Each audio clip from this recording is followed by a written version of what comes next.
Greeks. A people glorious and arrogant, valiant and headstrong.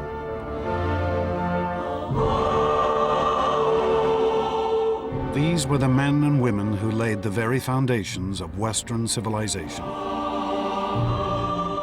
Their monuments still recall perhaps the most extraordinary 2 centuries in history.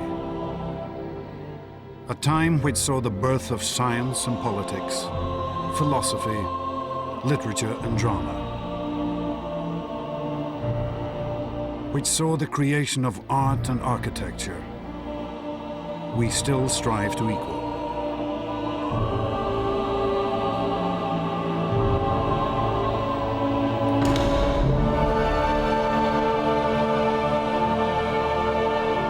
And the Greeks achieved all this against a backdrop of war and conflict.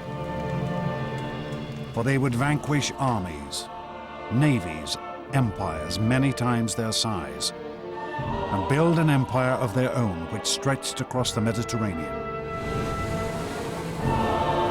For one brief moment, the mighty warships of the Greeks ruled the seas, their prosperity unequaled. These achievements which still shape our world, were made not by figures lost to time, but by men and women whose voices we can still hear, whose lives we can still follow. Men such as Themistocles, one of the world's greatest military generals. Pericles, a politician of vision and genius. And Socrates, the most famous philosopher in history.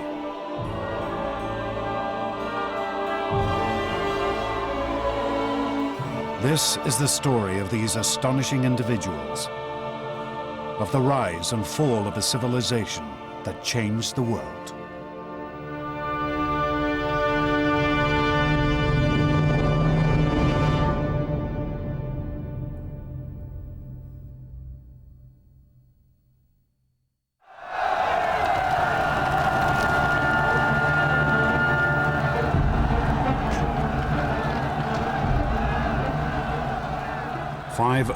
BC, 5 centuries before the birth of Christ. In a town called Athens, a tiny city in mainland Greece, pandemonium ruled the streets. The ordinary people had turned on their rulers, demanding freedom from centuries of oppression.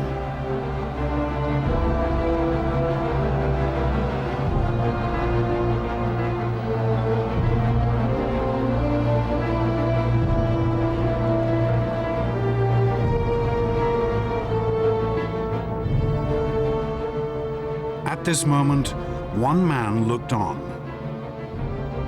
An Athenian nobleman named Cleisthenes.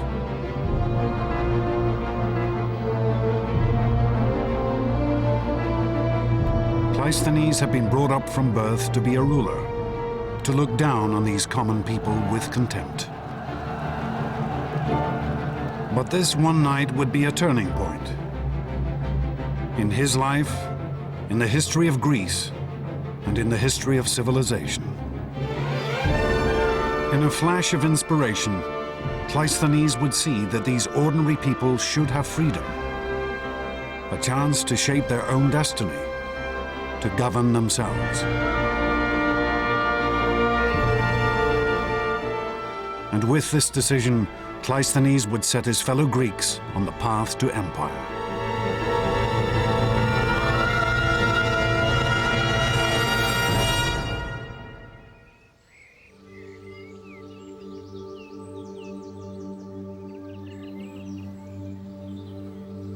Historians estimate that Cleisthenes was born around 570 BC.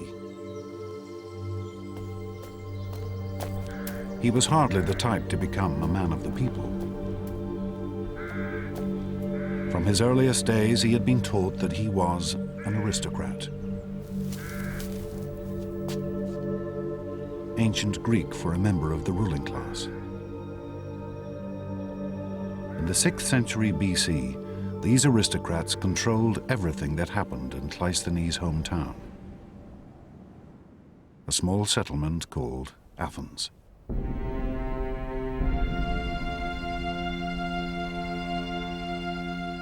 Athens lay in the center of a Mediterranean peninsula which Cleisthenes knew as Hellas, and which we now call Greece.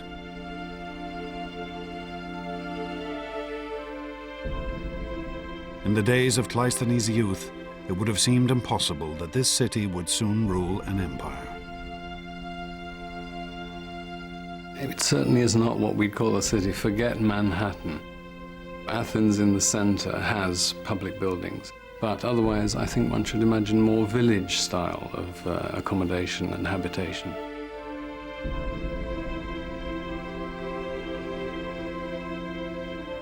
The town was built around the Acropolis, a steep-sided outcrop of bare rock, a stronghold from which the Athenians could fend off the attacks of their neighbors.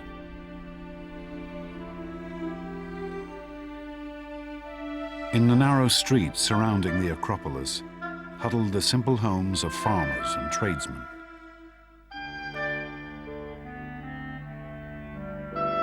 For these Athenians, reading and writing was a rare skill. There was nothing that we might call science or medicine. Life expectancy at birth was less than 15 years. I think the idea that ancient Greek life was nasty, brutish, and short would be entirely accurate. Certainly, life was extremely tough.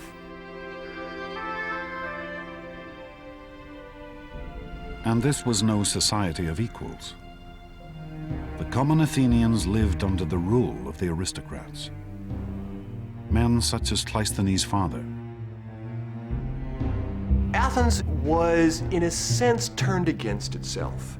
You had one part of the population, the aristocratic elite, holding power at the expense of the rest of the citizen population. For the Greek writer Aristotle, this was a world riven by injustice. The whole country was in the hands of a few people. The hardest and bitterest thing for the masses was their state of serfdom. Not that they weren't discontented with anything else, for to speak generally, they had no part nor share in anything.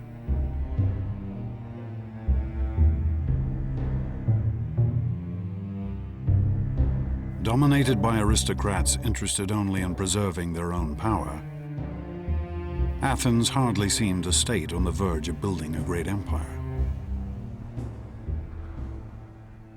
But then Greece also seemed an unlikely land to give rise to greatness. If you look at the physical world of Greece, it's not the kind of place that you'd immediately expect to produce a great civilization. Simply too many mountains.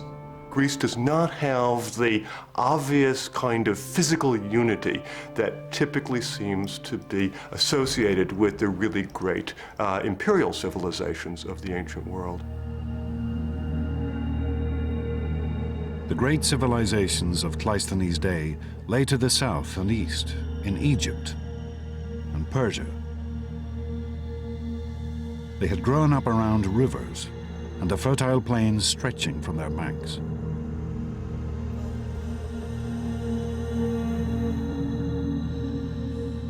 But mainland Greece had no great rivers or open plains. This was a landscape riven by mountain ranges. Off her coast lay countless tiny islands. It was impossible for a single ruler to dominate this fragmented world. Instead, Greece was divided into countless tiny nations called city-states, each fiercely independent, each with its own culture and history. And Cleisthenes' Athens was not nearly the most powerful or important of these tiny nations. Argos had stood for over 1,000 years. Her citizens were able to trace their history back to the mythical days of the Trojan War. the Corinthians dominated Greek trade. Their ships plied the Mediterranean, ferrying goods back and forth from Egypt, Assyria, and Italy. But there was one city-state which had military power, which appeared that it might come to dominate all of Cleisthenes Greece. In the south of Greece, around the reed beds of the river Eurotas, lay the city-state of Sparta.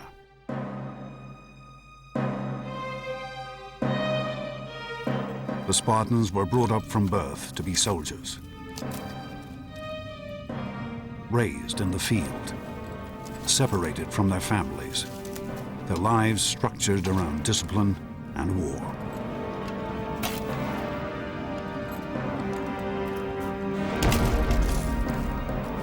The center of an average Spartan man's life was his barracks, and he was brought up to be a military man.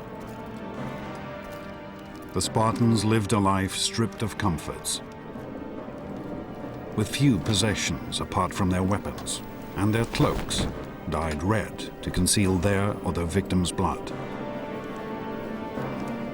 Spartans were brought up to put up with anything, and all sorts of stories, the best being of a visiting Sybarite visiting Sparta, eating the local food, and saying now he understood why the Spartans were so willing to die, because death was as nothing to eating their food. The Spartans were ruthless expansionists. By Cleisthenes' time, they had conquered all of the surrounding regions, more than 4,000 square miles. For the rest of the Greeks, the Spartans were a threat always on the horizon.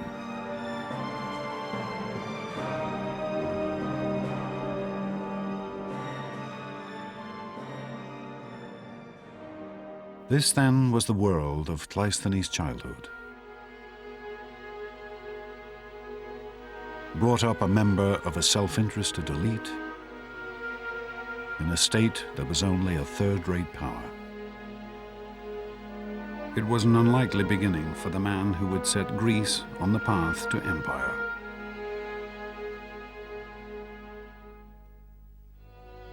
But then Cleisthenes had always been a man fired by a dream. A uniquely Greek vision of the greatness a man could achieve.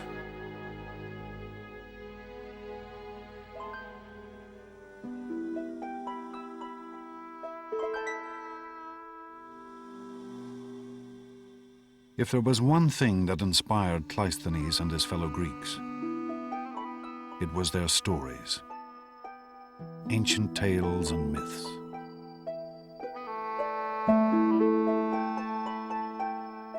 The country was continually crisscrossed by hundreds of traveling bards who recited these tales to whoever would pay. These traveling bards would have regularly visited the Athens of Cleisthenes' childhood, and their stories would have influenced and shaped him from his earliest days.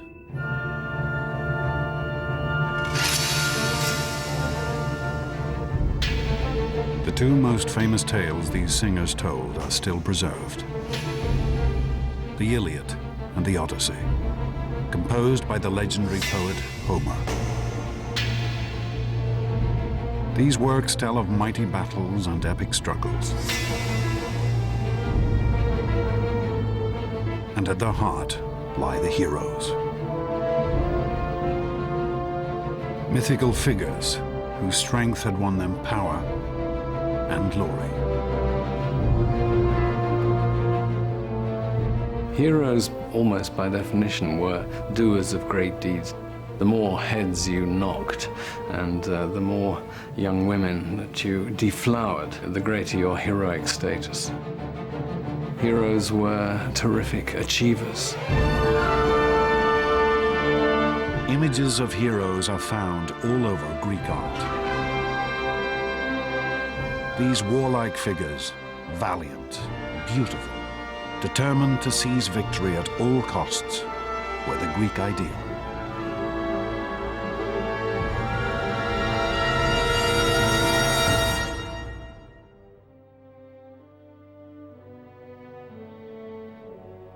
This, the vision of the hero, the ideal of the man of action, was the model that Cleisthenes was brought up to follow.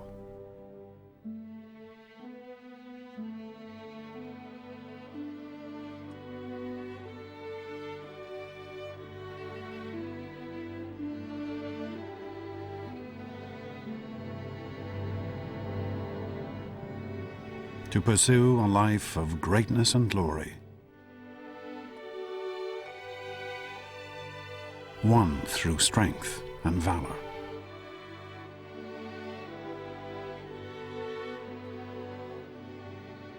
To seize power and victory for himself and himself alone.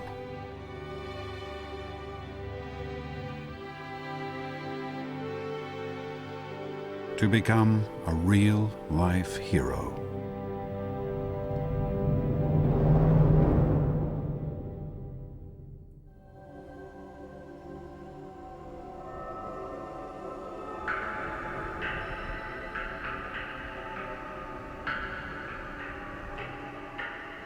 But Cleisthenes was not the only one to take the tales of the mythical heroes to heart.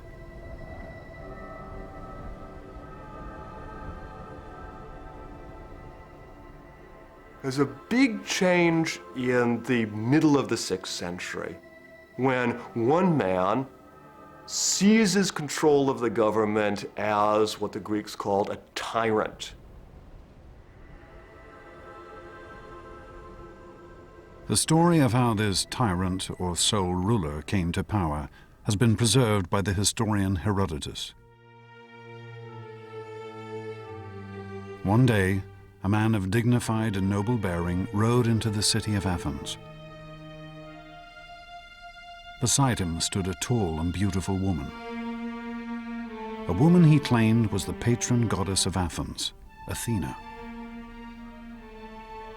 This dashing figure demanded that he be given the rule of Athens, for like one of Homer's heroes, he had the protection of a goddess.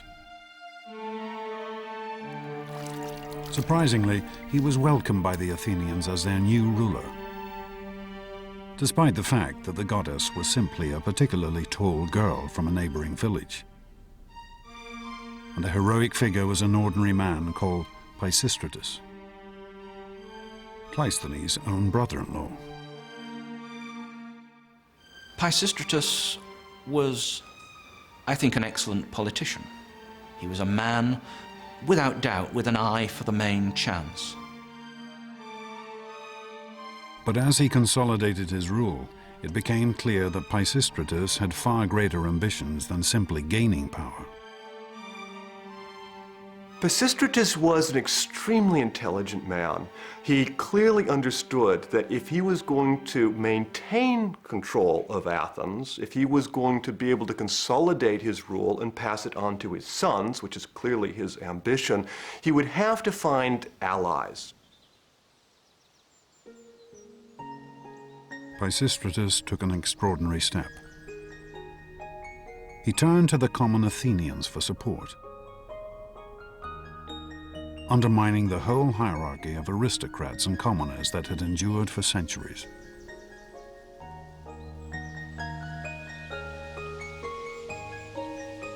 Pisistratus reduced taxes and introduced free loans to allow the people to build up their farms.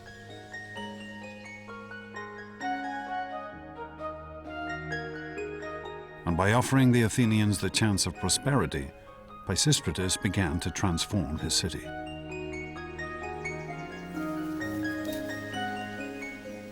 With the rise of Pisistratus, we start to see the success of agrarianism accelerated at Athens. And that's going to be a kernel that's going to grow and grow and grow in the ensuing 2 centuries. And one of the results of that is we see more vines and olives.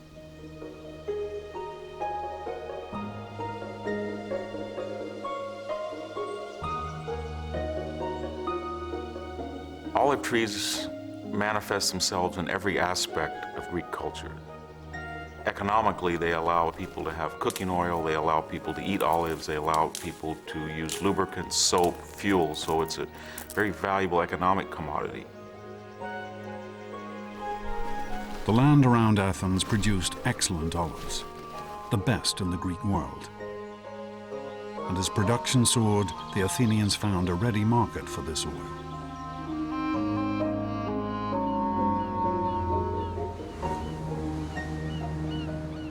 Not only in the other Greek states, but across the sea, in Egypt and Phoenicia, Persia and Assyria. Greece is in the middle of an extraordinary grouping of ancient civilizations. It's bounded on the east by the great Persian Empire, on the south by the age-old civilization of Egypt, on the west, the Etruscans and the Romans. Greeks were scattered. Plato has a rather nice phrase, like ants or frogs round a pond. The Eastern Mediterranean was the greatest marketplace of the ancient world. It seemed that everyone had something to sell. Grain from Scythia, salt fish from the Black Sea, wine from the great vineyards of the island of Chios, gold, silver, art and finery from Egypt. And everyone was willing to trade for Athenian olive oil. As goods flowed in and out of the Athenian harbor, the Athenians found their wealth and prosperity on the rise.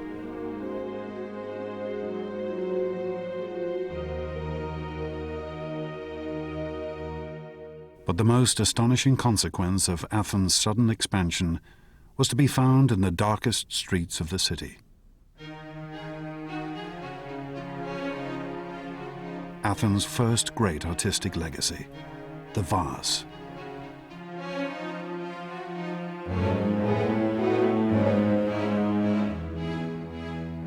I think what's fascinating about the pottery is that in its own time, it wasn't a big deal artistically.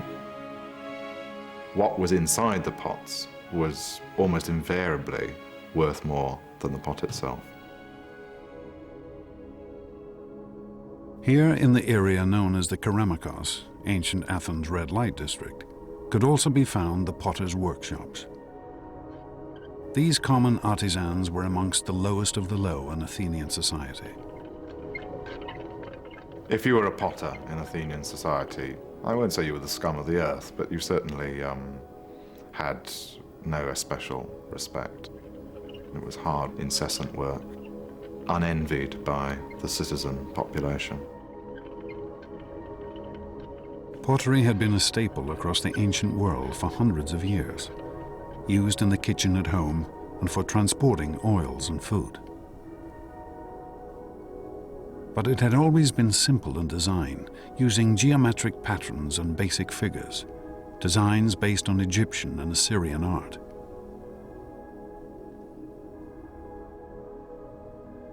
But Athenian potters, as they decorated their work, began to develop a whole new style of painting. A freshness and a naturalism never before seen. A style still astonishing today. It's now become almost commonplace for a Greek vase on the modern antiquities market to fetch millions of dollars or pounds. And if the makers of those vases had any idea of what we were shelling out for them, their graves would spin with either resentment or just absolute hilarity. These Athenian potters seem to have been motivated not by the idea of producing great art for eternity, but of outdoing each other. On one particularly fine vase, we find the proud comment, "Euthymides, son of Polias, drew this." and then underneath, And I'll bet Euphronius couldn't have managed it.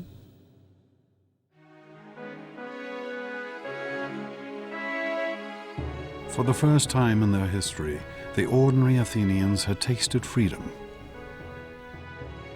and they had shown their capacity for extraordinary achievement.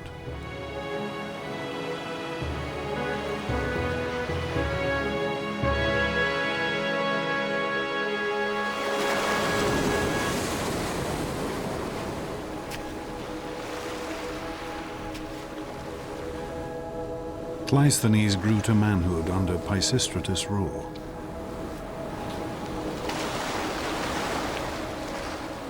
And he saw how Athens changed. His home had turned from a modest rural settlement into an international economic power.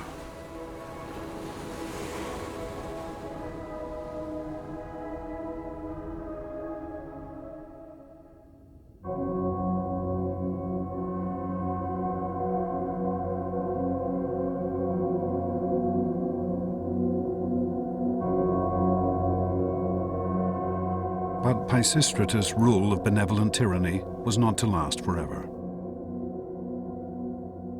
In the year 527 BC, he died and was laid to rest here in the Athenian graveyard. His son Hippias took over. At first, Hippias followed in his father's footsteps, ruling Athens with a fair hand. But soon, the Athenians discovered the perilous nature of tyranny.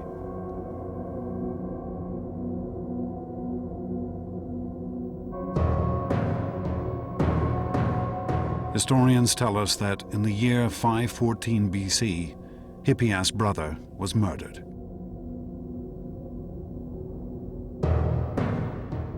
Aggrieved and bitter, the tyrant's behavior completely changed. Hippias not only executed the murderers, but cruelly tortured one of their wives to death as well.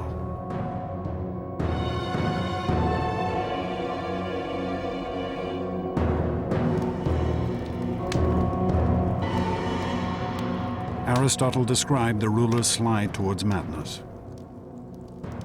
After this, the tyranny became much, much harsher, for Hippias ordered numerous executions and sentences of exile in revenge for his brother. And he became embittered and suspicious of everybody. The freedoms that the common Athenians had gained under Pisistratus were now stripped away. There was now a real tyranny in the modern sense in Athens. Pisistratus had come into power for a cause. His son now had no cause other than self-preservation.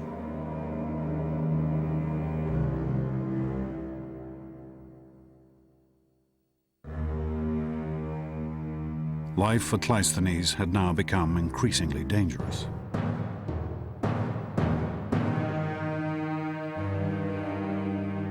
For the paranoid dictator knew that it was from here, from the aristocrats, that the greatest threat to his power could come.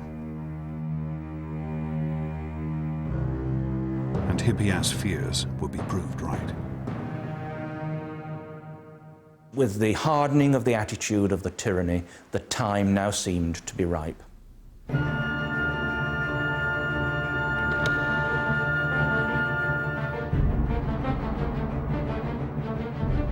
Cleisthenes decided to take his first great gamble. He would try to overthrow Hippias, to gain power for himself and his family. Cleisthenes' ambition to make his mark upon the scene is something that, of course, would have been impressed on him from a very early age. From the stories of the heroes, that they need to succeed and to strike at the right time. For Cleisthenes himself, it would be an achievement. Cleisthenes assembled a conspiracy to overthrow the tyrant. Hippias was trapped in his stronghold, captured and banished from Athens forever.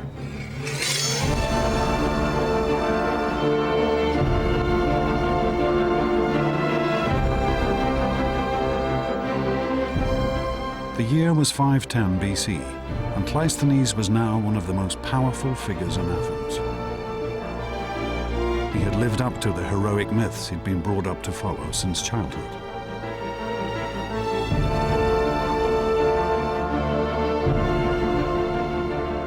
But Greek society was changing. The heroic urge that drove Cleisthenes was no longer reserved for the elite. It was now permeating every level of Greek society.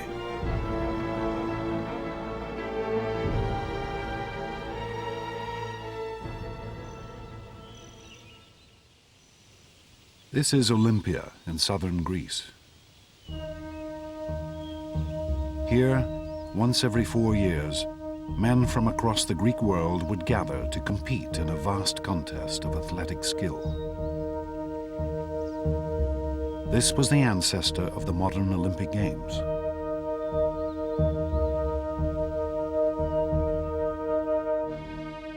The competitions had been founded in 776 BC, 2 centuries before Cleisthenes had even been born. Then they had been an exclusive competition for the wealthiest of the Greeks. But by Cleisthenes' time, the games had evolved to allow anyone to take part. A nobleman could now race against a potter, a king against a fishmonger.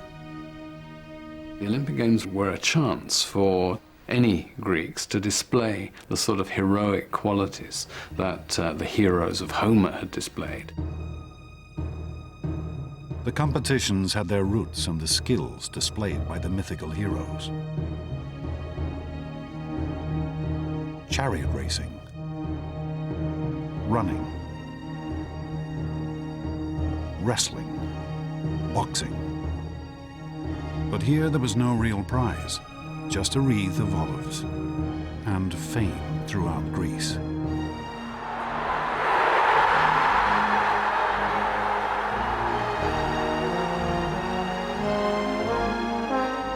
A competitor would be surrounded by the largest gathering of Greeks in peace that he would ever experience.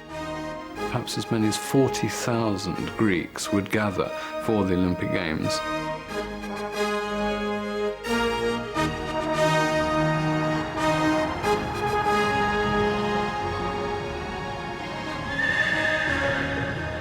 Greeks would travel hundreds of miles to attend the Olympics. And during the festival, the land surrounding the stadiums would be covered with encampments. But for the Greek man, whatever his origin or class, to win here would be the highlight of his life. You had, briefly, a moment of glory, of extreme fame, which was what the competitive culture of the Greeks valued so highly. Here the Greeks had perhaps found a civilized way to satisfy the heroic ideal. They had built a meritocracy based on skill and ability, where anyone could win.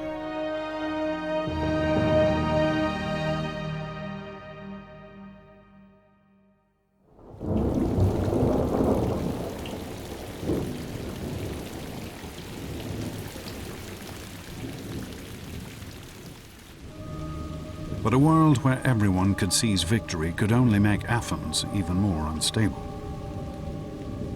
As soon as Cleisthenes gained power, he found that others were conspiring against him. Here, heroism still meant one thing: seize power whenever and however you can. The only rule is that you get what you can and that you fight. You have to go in there and show that you can win.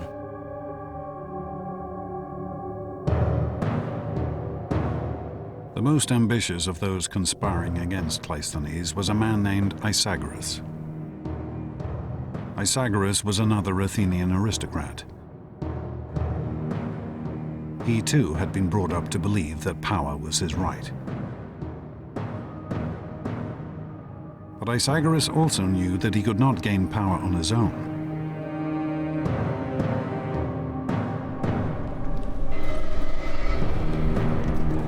Isagoras took an unprecedented step. He turned outside Athens for support. He sent a message to the Spartans, Greece's most feared warriors.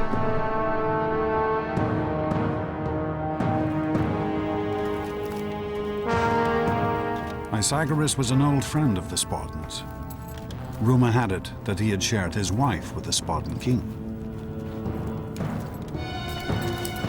The Spartans immediately provided a force of their finest troops to back up Isagoras' bid for power, to help him betray his city. Isagoras really was upping the stakes. It brought in the most powerful state in Greece. It was pretty clear he was going to turn Athens into a subject state to Sparta.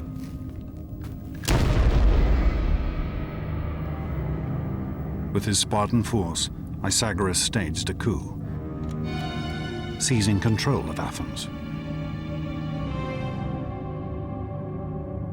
He and his troops would rule from the high point of the city, the stronghold atop the Acropolis.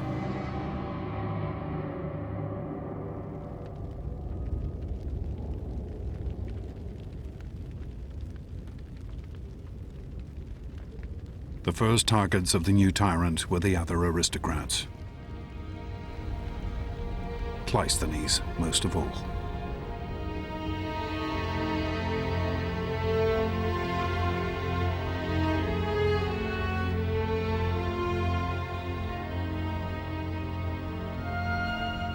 Over 700 households were cast out of Athens, including Cleisthenes and his entire family.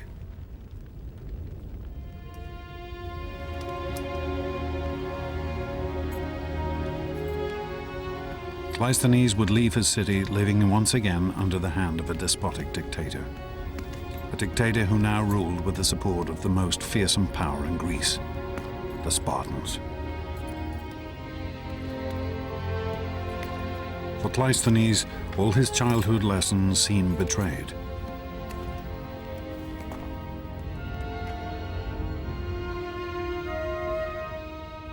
He had been brought up to be an aristocrat and a ruler.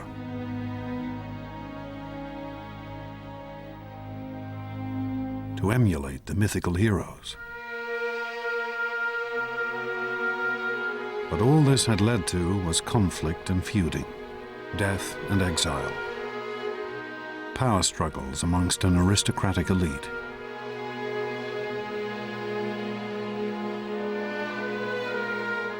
How could Athens ever escape from this pointless cycle of violence?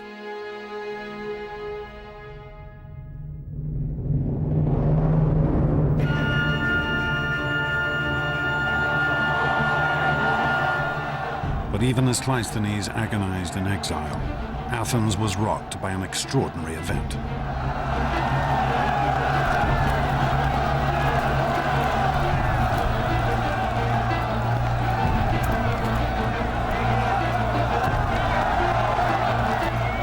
Like their mythical heroes, the ordinary people of Athens now took their destiny into their own hands.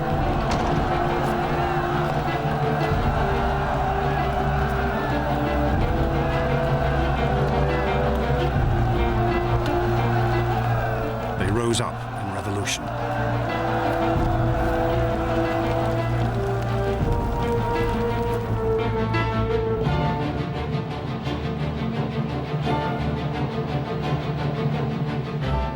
Isagoras and his Spartan allies blockaded themselves atop the Acropolis, the high point of the city.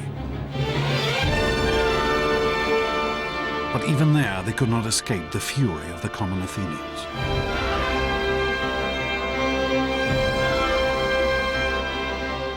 For 2 days and nights, Isagoras held out against this extraordinary uprising. Until finally, on the morning of the third day, he was forced to surrender.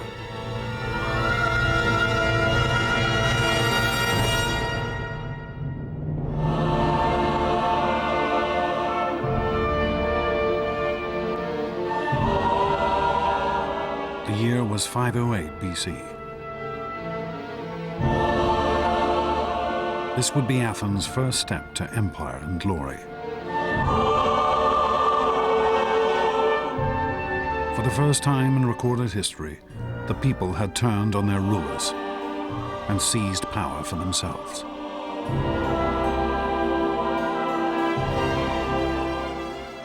Athens at this point is in control of the mob. the ordinary people who had risen up without organized leadership, and then the question is, what happens now? At this new dawn, the Athenian people now turn to one man. A figure whose life, whose experiences and disappointments had given him a unique vision. Cleisthenes was recalled from exile and asked to build a government.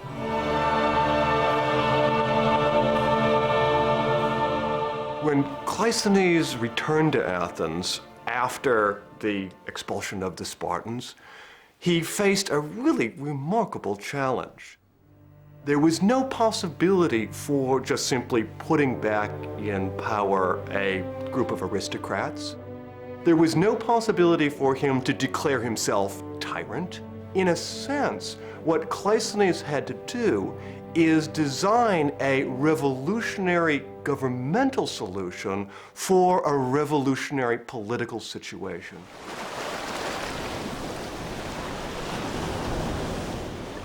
For Cleisthenes, the problem was how to give his fellow Athenians the say in their future that he knew they must now have.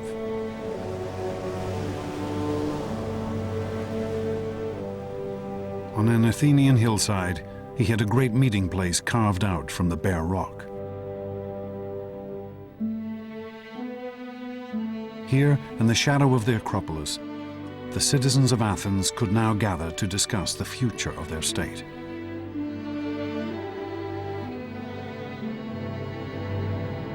On these very steps, rich and poor alike could stand and address their fellow citizens.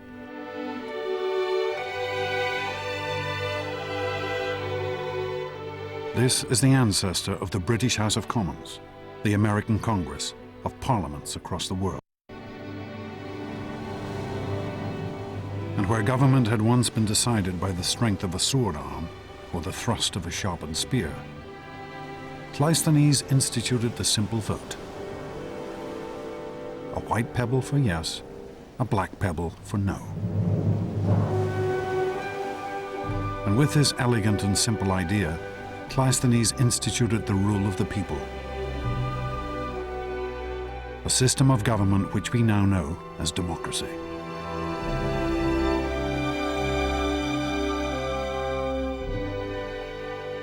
The great Athenian assembly would gather every 9 days to vote on issues covering the entire administration of the state, from the raising of taxes to the building of roads,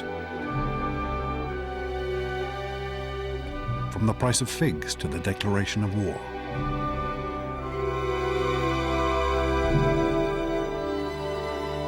Athenian democracy is a very different sort of democracy from ours. One has a sense, as an Athenian citizen, that you really can make a difference. There is no us and them. There is no government separate from the ordinary Athenian citizen body. They are the government.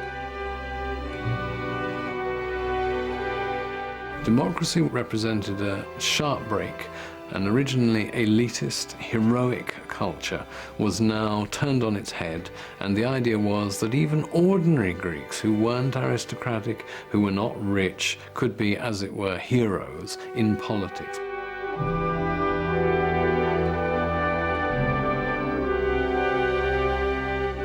It was a system of government that would transform this tiny state and would set off one of the greatest flowerings of civilization the world had ever seen.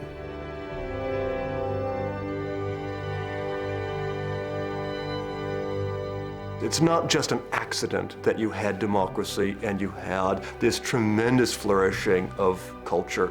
I think that democracy really does, in a very real way, unleash, make possible potentials within human societies that are very unlikely to be unleashed, to be made actual in any other way. But it would not be Cleisthenes' task to lead Athens onto her greatest days. For a new generation of Athenians would take up his legacy.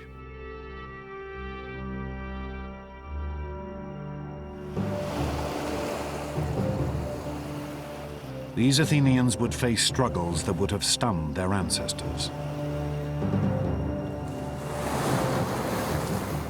for they would have to defend their state from invasion and destruction. The world's first democracy would now be tested in the crucible of war and conflict.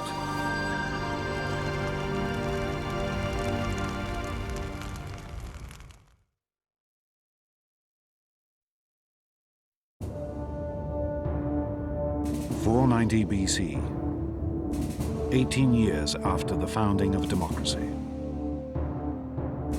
A lone figure runs across the mountainous terrain of Greece. His name is Phidippides, and he is a citizen of Athens. On this day, Phidippides will make one of the most astonishing athletic achievements in history. The inspiration for our modern marathon.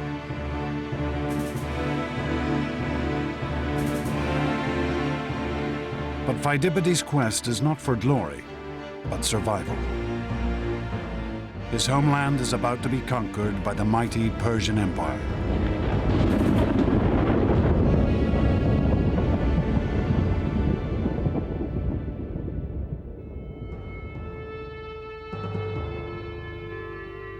In the early 5th century BC, the Persians were the greatest power on the world stage.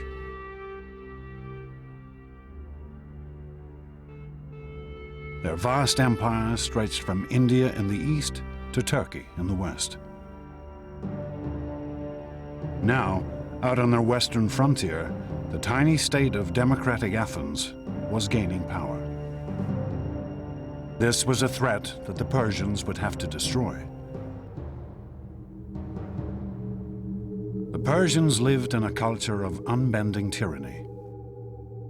At the head of their empire sat Darius, known to the Greeks only as the Great King. Suppliants had to cover their mouths in his presence just to avoid tainting the air he breathed. For Phidippides and the democratic Athenians, conquest by Darius and the Persians would mean the destruction of their entire way of life. There is a huge cultural difference between the Greeks and the Persians. The Greeks are a people who emphasize freedom. The Persians would put far more emphasis on obedience. It's a struggle between freedom and slavery.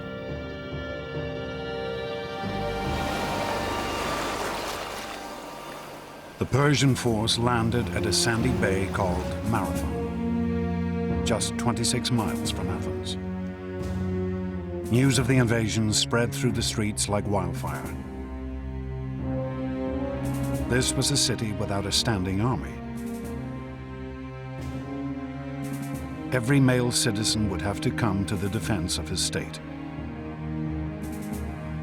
The poorer citizens have spears, sticks, bows and arrows, whatever weapons they can find. But the heart of the Athenian force would be the hoplites,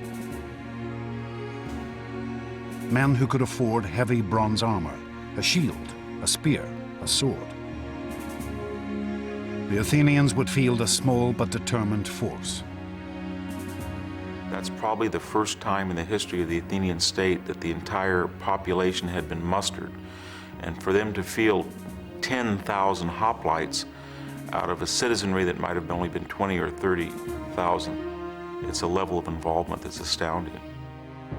But as they faced the Persians on the battlefield, the Athenians held out little hope of victory.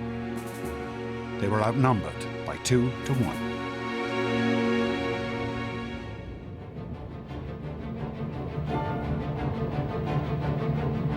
Phidippides' desperate mission was to run for help from one of Athens' local rivals, the Greek state of Sparta.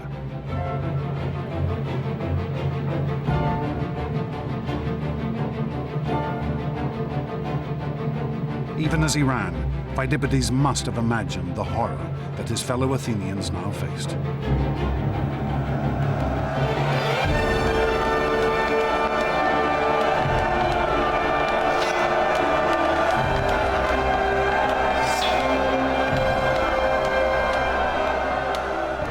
You're dodging spears from your men in front and your men in behind. You probably couldn't see or hear. All you would feel would be pressure.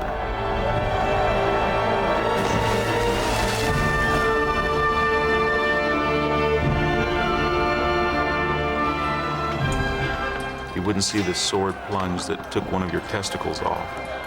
You would not see the spear thrust that took your head off.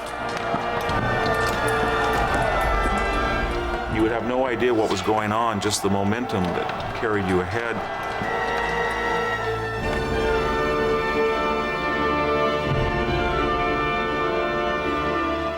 All you would be aware of is that you had to push forward and keep stabbing and keep on your feet, and you would hope that everybody else would do that. Pheidippides' run was to become the stuff of legend. Fired by the terror that his fellow citizens were being slaughtered, he ran 140 miles in just 2 days.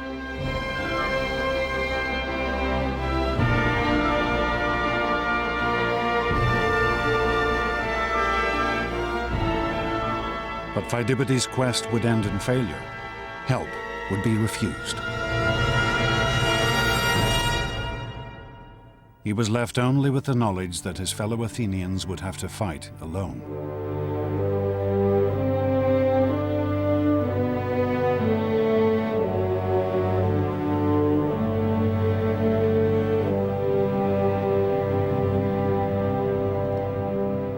Pheidippides could never have imagined that the Greeks would in fact win a glorious victory.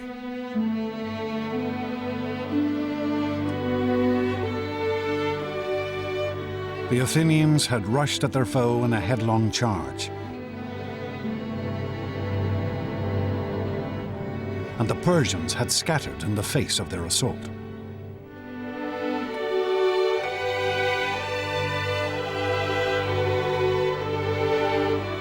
The Athenians slaughtered over 6,000 Persians in one fateful day.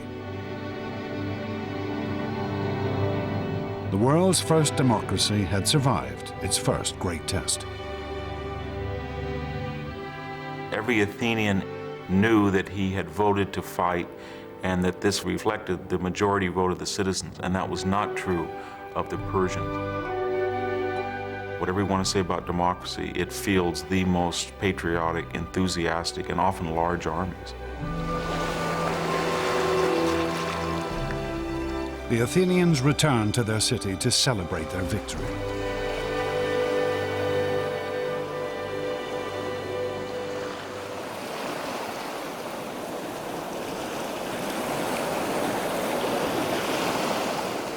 But amongst them was one for whom the war with Persia had only just begun.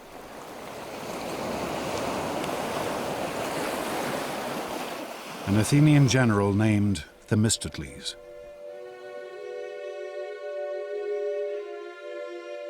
Themistocles had fought on the battlefield at Marathon.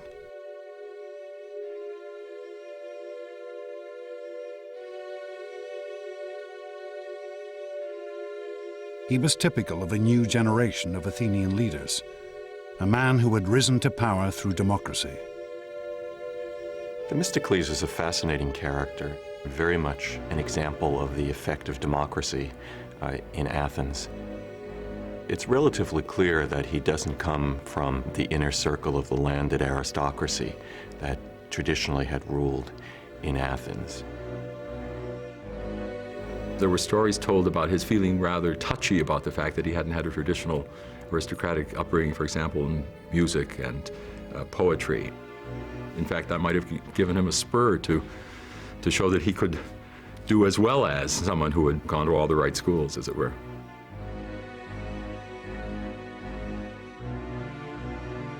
Themistocles' opinion of his common origins was blunt and straightforward. I may not know how to play the lyre or flute, but I do know how to make a city great. Themistocles had learnt the skills of leadership here, the Democratic Assembly of Athens. From this very podium, Themistocles would now show himself to be one of history's greatest leaders. the savior of his city. For Themistocles alone recognized that the Persians might still be a danger, and that next time victory for the Athenians might not prove so easy. Themistocles realized that the Persians, if they came again, it would be in a way that made sure that they weren't going to be defeated by land again. There was no way that the Athenians could rely on traditional hoplite fighting technique. Themistocles began to form a bold new strategy, employing the most advanced weapon of the day, the trireme.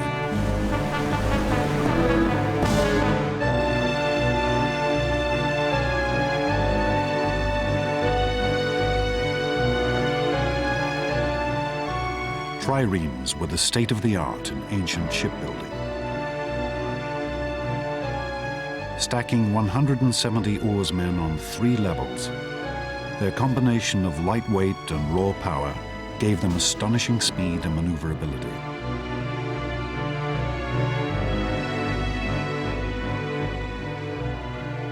In contemporary terms, a trireme is a missile. The object of a trireme is to ram the enemy ship. It is a very narrow, very light, very sleek, and very fast weapon. But these triremes were also exceedingly expensive. And Themistocles' vision of a vast Athenian navy might never have come to pass if it had not been for one stroke of luck.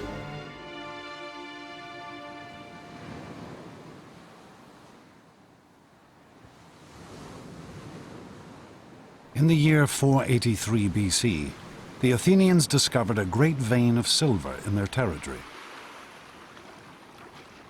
worth 100 talents, a vast amount in the ancient world.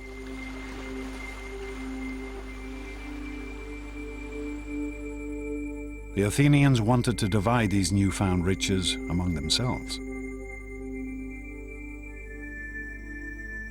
But then Themistocles stood up in the assembly. He wanted to spend the money on ships. But he also knew that this would be a hard proposal to sell. And so Themistocles played a complex bluff. His argument is not that the money should be used to build a fleet against Persia, but rather it should be used to build a fleet against Athens' local rival, the Greek city-state of Aegina. The reason Themistocles does this is that he knew it would simply be too upsetting to remind people of the Persian threat. It's a difficult argument to make and a tribute to his political skill that he's able to do it.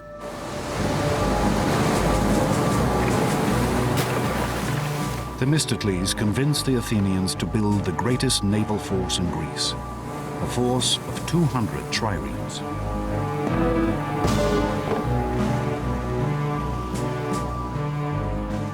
And not a moment too soon.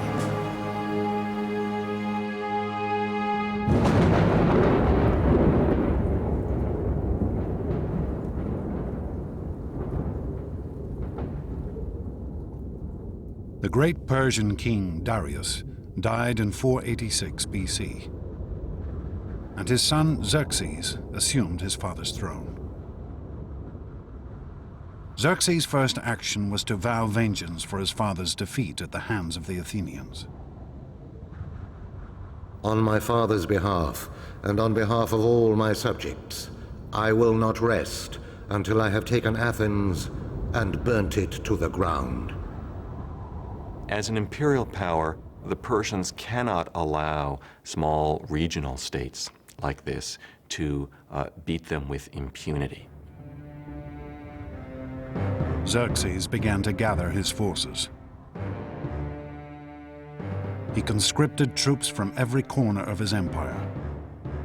Arabians, Egyptians, Phoenicians, as well as Persians. Rumors began to leak back to Athens that Xerxes' army numbered nearly 2 million men, that it was the greatest force the world had ever seen, that soon it would be ready to march.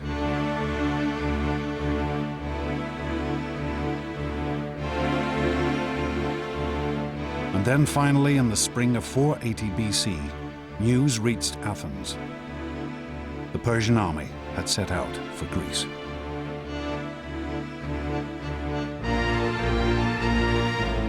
History records that Xerxes' troops drank rivers dry.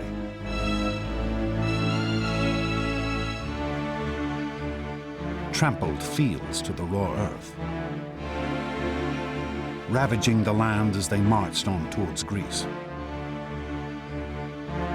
Xerxes was confident of victory. We shall so extend the empire of Persia that its boundaries will be God's own sky, so that the sun will not look on any land that is not ours. When the Greeks realized that the Persians were invading again, terror gripped the whole country.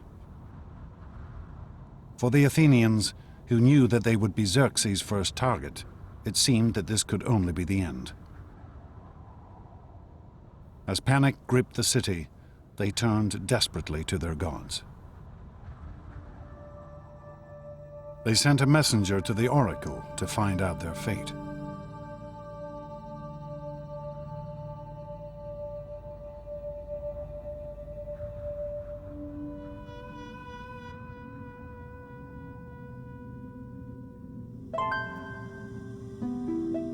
Here, high in the Greek mountains, can still be found the site of Delphi, the most famous of the Greek oracles. Built around a vast chasm in the mountain from which a sacred spring still flows. Here the Greeks would come to discover their future.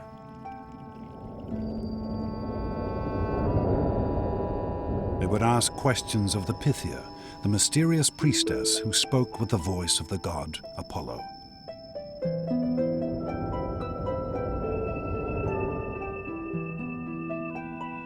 People came from all over the Greek world to consult Delphi, and sometimes came from outside the Greek world as well. It was considered to be the center of the universe. The omphalos, the navel stone of the whole world, was at Delphi. People asked questions about their private life, which are just the sorts of questions people want answers to now. Archaeologists have discovered copies of the questions asked of these ancient oracles. Has Aristos stolen the wool from the mattress? Hermione asks, "What should I do to have useful children?" But as the Athenians walked up this path 2,500 years ago, their question was simple and grave. What could they do to save themselves? The oracle's response could not have been more negative. Why sit you, doomed ones? Fly to the ends of the earth. All is ruin, for fire and the headlong god of war shall bring you low. When this message came back to Athens, the Democratic Assembly dissolved into uproar. It seemed that even the gods had deserted them. But Themistocles refused to panic. He had spent every day since the Battle of Marathon waiting for this moment. He sent the envoys back to Delphi for a second prophecy. Though all else shall be taken, Zeus, the all-seeing, grants that the wooden wall only shall not fail. Argument raged as to what this wooden wall could be. Some said it meant the stronghold at the center of Athens, the Acropolis. But Themistocles had a different idea. He read the oracle and he insisted that it had a different interpretation. He said the ships are the wooden barricade which are going to be the key to our success. Themistocles' plan was daring. Avoid a conflict on land and fight the Persians at sea.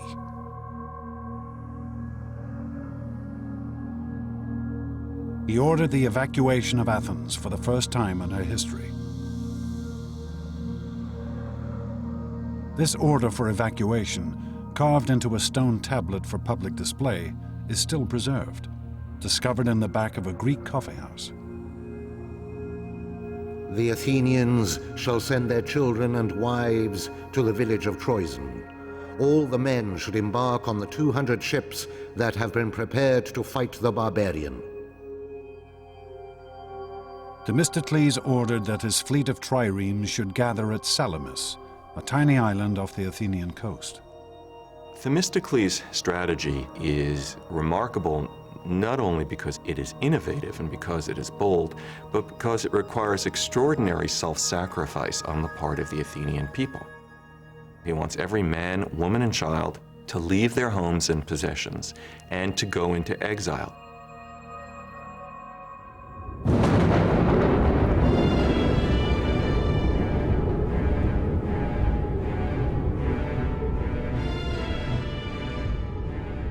With Athens abandoned, Xerxes' mighty force entered the city.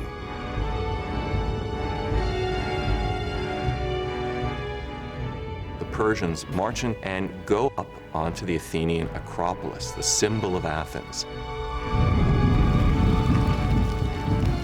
And they burn it.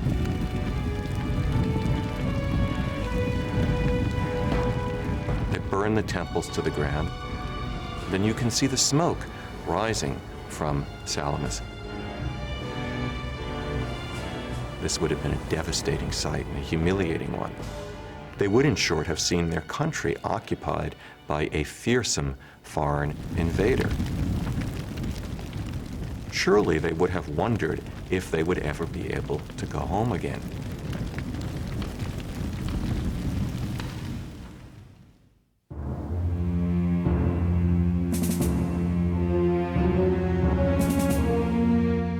As night fell, Themistocles met the leaders of the other Greek city-states on the island of Salamis. They had also assembled their much smaller fleets here. Their scouts had reported back. The Persians now not only held Athens, but had also gathered a mighty fleet 4 times the size of the Greek forces.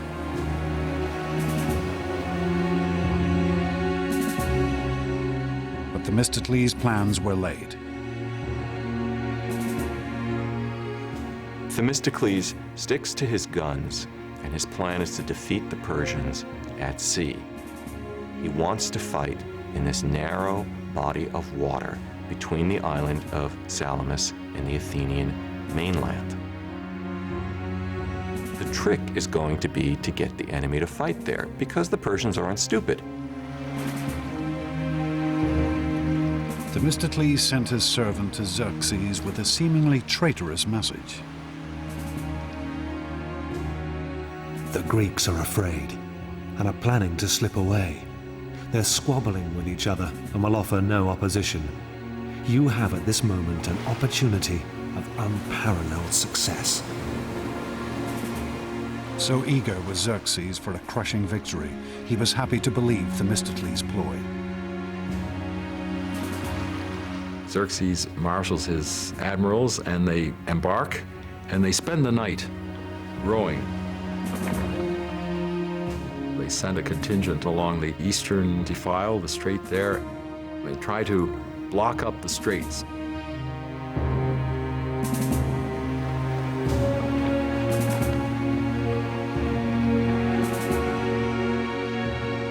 Only as the dawn rose did the Persians realize the true nature of Themistocles' plan. They discovered the Greeks not in disarray, but ranged in a battle line across the narrows in front of them.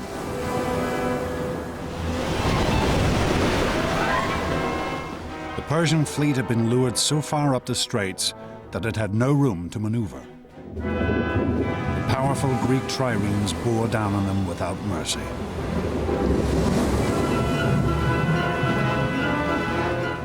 The Greek playwright Aeschylus fought in the battle and lived to tell the tale. We heard from every part this voice of exhortation. Advance, ye sons of Greece. From slavery save your country. Save your wives, your children save. This day the common cause of all demands your valor. The Greek forces smashed into the cornered Persian fleet.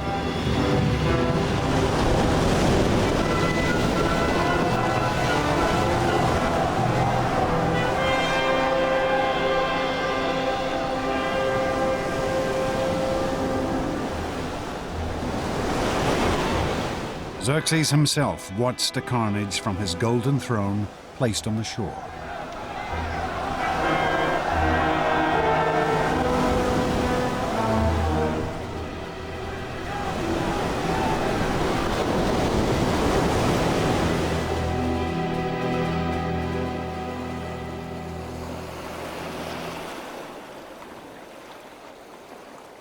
At the end of the battle, the Persians had lost 200 ships.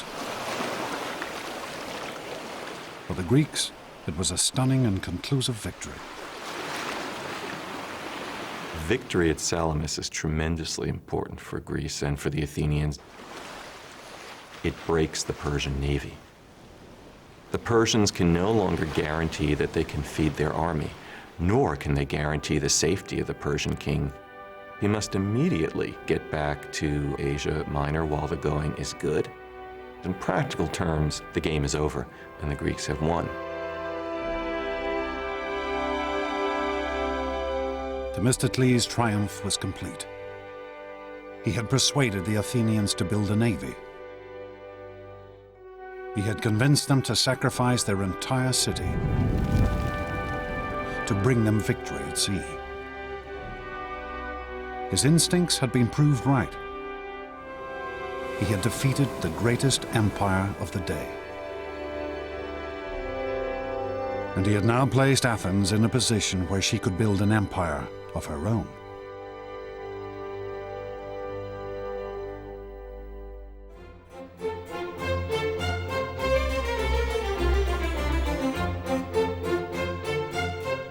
After the years of conflict, this was a new dawn for Athens. The Athenians are going to have naval superiority in the eastern Mediterranean. And that is how great their victory over the Persian fleet is. And this has a momentum of its own. Before you know it, the Athenians are the head of a naval confederacy, and they're on the road to becoming a superpower.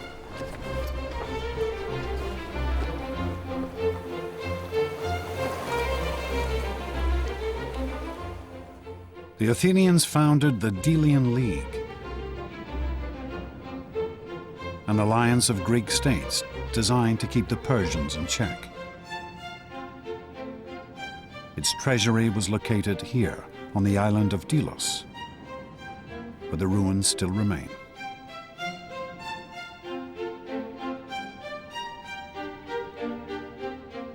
By 450 BC, this league had more than 200 member states. But Athens was the undisputed leader. The Delian League had become Athens' empire in all but name.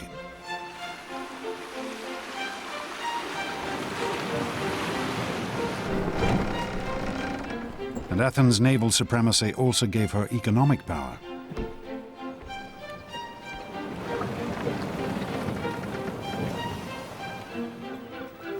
She became a city at the center of a vast trading network. Goods from all over the Mediterranean flooded into her harbors.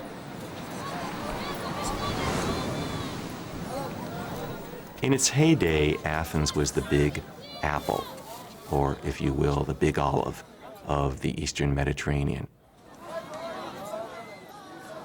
Constant coming and going of traders.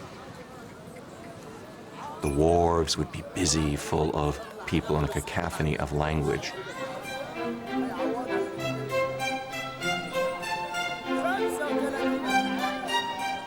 One contemporary author gave an account of the diversity of goods in the Athenian marketplace. From Cyrenia, ox hides. From the Hellespont, mackerel and all kinds of salted fish. Libya provides abundant ivory. Pagasae provides tattooed slaves, Carthage rugs and many coloured cushions. The Athenian Empire was unprecedented in the degree of prosperity that came to it because of its role as a center of trade. The Athenians had access to a quality of life that probably no Greek had ever had before.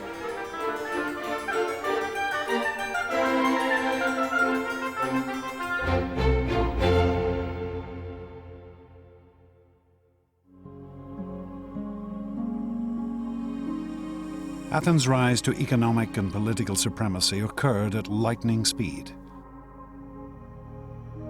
After the Battle of Salamis, she became the dominant power in the Eastern Mediterranean in less than a generation.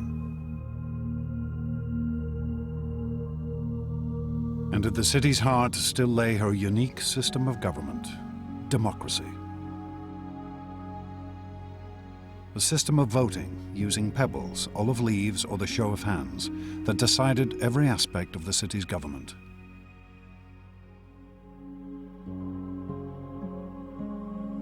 Democracy gave the Athenians a great advantage of unleashing talents, powers, opportunities that other cultures simply cannot match. The Athenians keenly protected their democracy from any threat, foreign or domestic.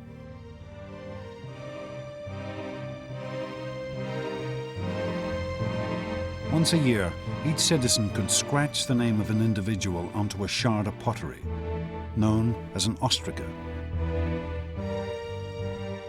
and place it into a pot in the assembly. The person whose name came up most would then be ostracized, banished from the city. This was the Athenians' method of protecting their government, expelling any person they felt might become too powerful. But Athenian democracy could turn on any citizen, even its greatest war hero. Themistocles now found himself under attack. The threat was gone now. His raison d'etre has been taken away. This is something he can't understand. Themistocles reacts, perhaps in an uncharacteristically crude way. He reminded the Athenian voters of what they owed him. Voters don't want to be reminded in any period of what they owe to their politicians. They want to be told what their politicians can do for them. The Athenian people turned on the aging politician. Calculated, cruel, but deeply democratic. They ostracized the man who had led them to their greatest victory.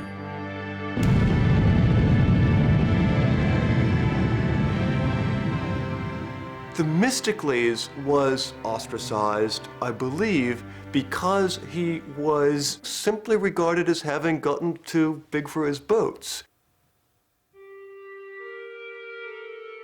Some of the ostraca with Themistocles' name still inscribed upon them have been found, hidden down an ancient well. Archaeologists believe that these had been pre-prepared by Themistocles' enemies to be handed out to Athenian voters who couldn't write.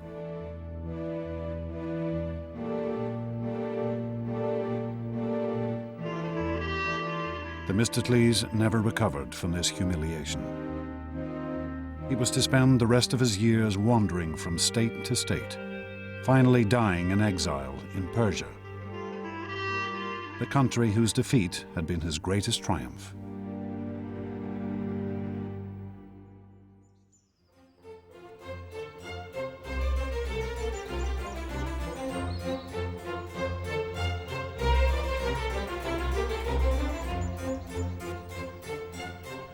The Athenians were now looking for a leader who might fulfill their newfound sense of imperial glory.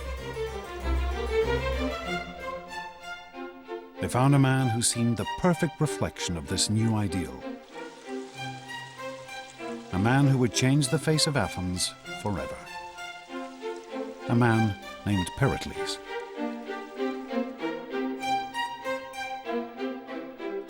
There's probably not a more important figure in the history of classical Greece than Pericles.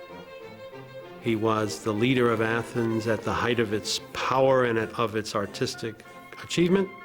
He was the figure associated appropriately with bringing Athenian democracy to its climax, to its height. But Pericles was no obvious democrat like Themistocles, for he had been born into one of Athens' most elite families.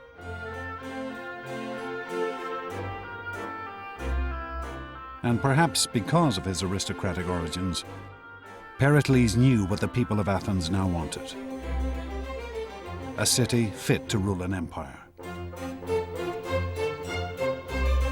It seems clear that Pericles had in mind to create a city whose greatness would be admired by the people who lived there, by everybody else in the Greek world, well into the future.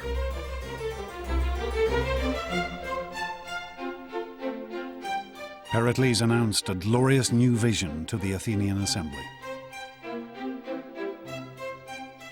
All kinds of enterprises should be created which will provide inspiration for every art, find employment for every hand. We must devote ourselves to acquiring things that will be the source of everlasting fame. Pericles turned his attention to the Acropolis, the sheer peak in the center of Athens, home of the city's patron goddess, Athena.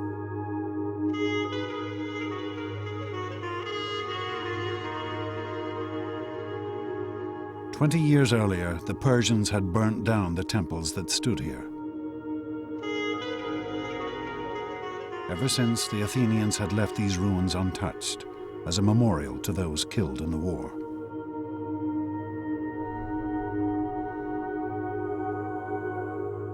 But Pericles had other ideas.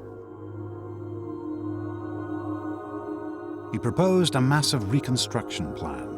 At its center would be a new Parthenon, a temple to Athena, and it would be one of the most astonishing buildings of the ancient world.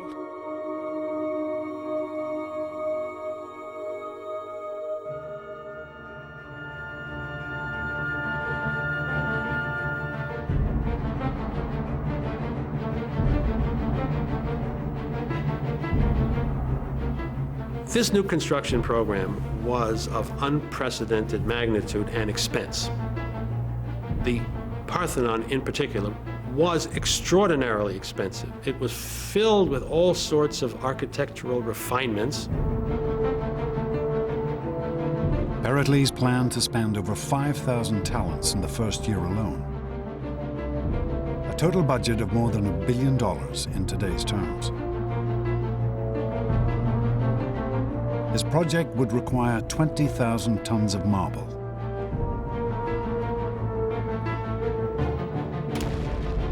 The Athenian quarries at Mount Pentelicus, just outside the city, resounded as hundreds of workmen traced out and carved great blocks of marble from the mountain.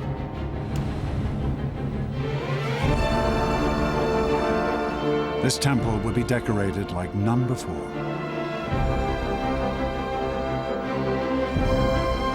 Sculptors and craftsmen were gathered from all over the Greek world. With them stood Pericles, for he treated the building of the Parthenon as his own personal project. He selected architects, he selected the men who designed the plans. Pericles was directly involved in the planning process. Some protested that he was decking out the city like a prostitute. But when the building was completed in only 15 years, his critics were silenced.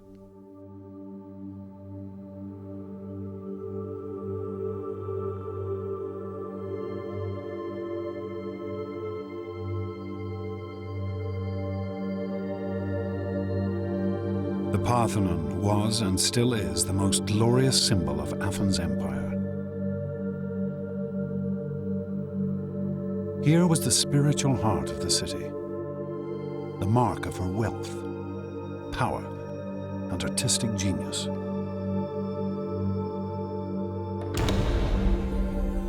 When you first came through the door, you'd have been just stunned. You'd have been confronted immediately by an enormous 40-foot-high statue of Athena in gold and ivory and studded with jewels. I think the impression of a statue of that size and with that kind of dressing must have been truly overwhelming.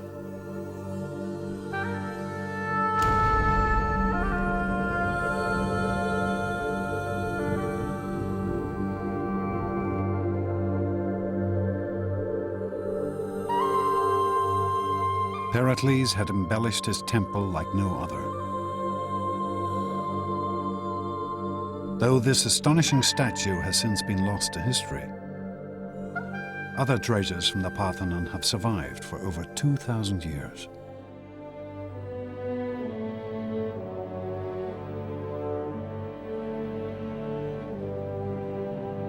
The most famous is the Parthenon frieze, a 500-foot-long stretch of carved marble which ran around the inner wall of the temple.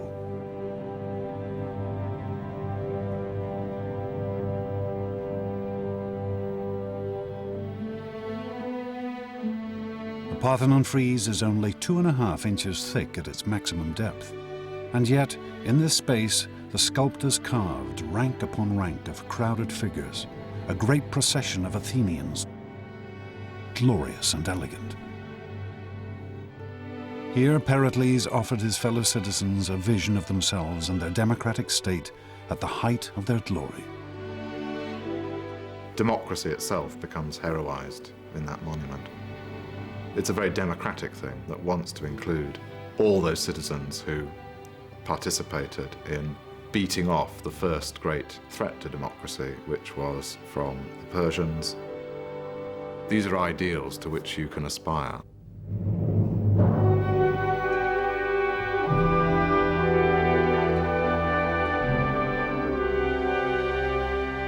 The monuments that Pericles built for his fellow Athenians still stand on the peak of the Acropolis. They remain the most striking legacy of classical Athens, an enduring testament to the achievements of the world's first democracy.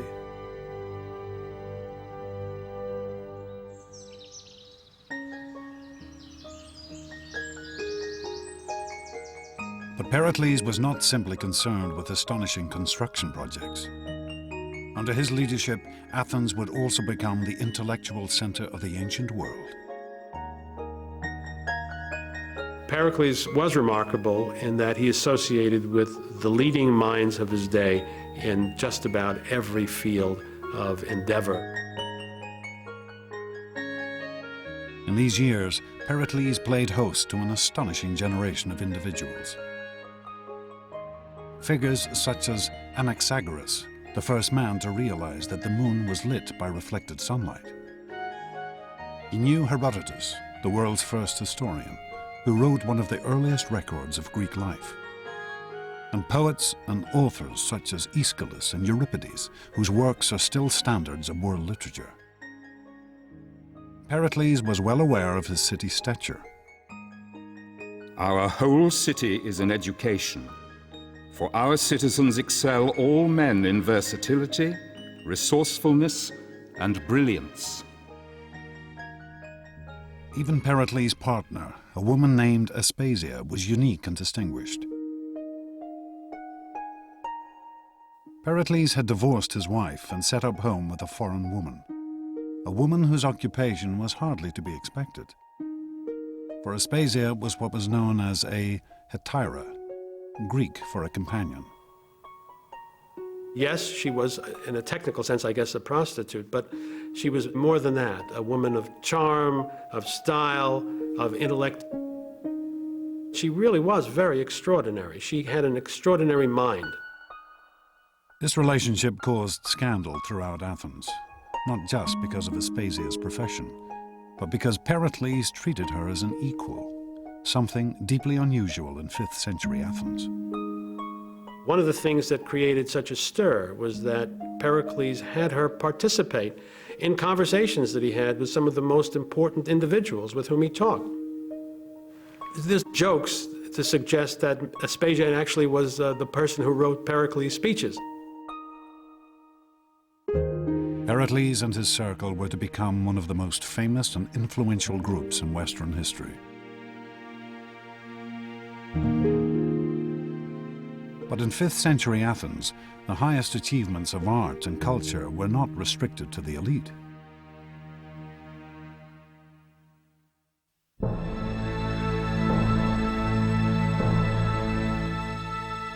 Here in the shadow of the Acropolis sits the world's first theatre.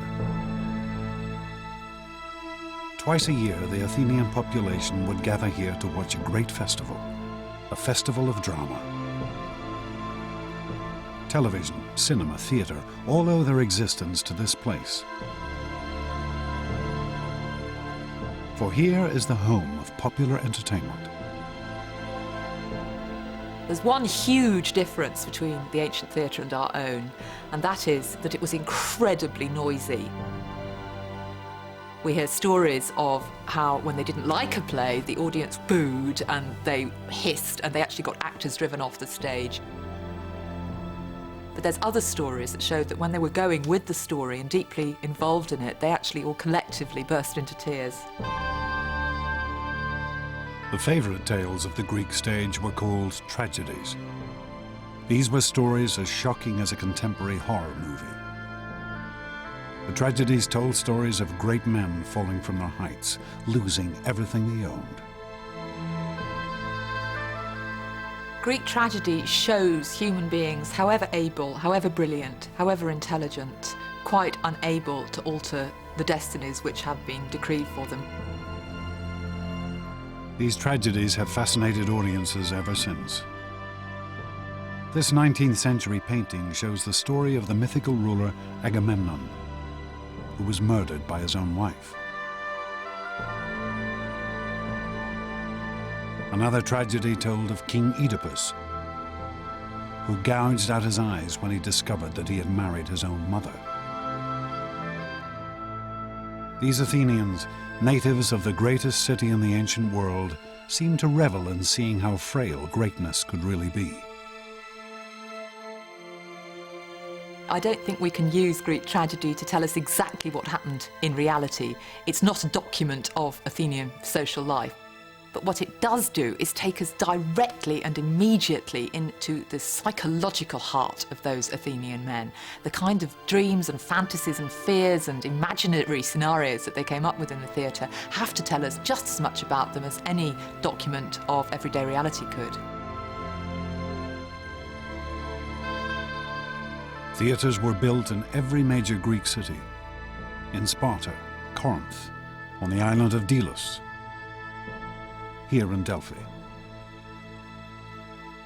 Athens was the heart of a cultural revolution that would spread across the Mediterranean and echo around the world.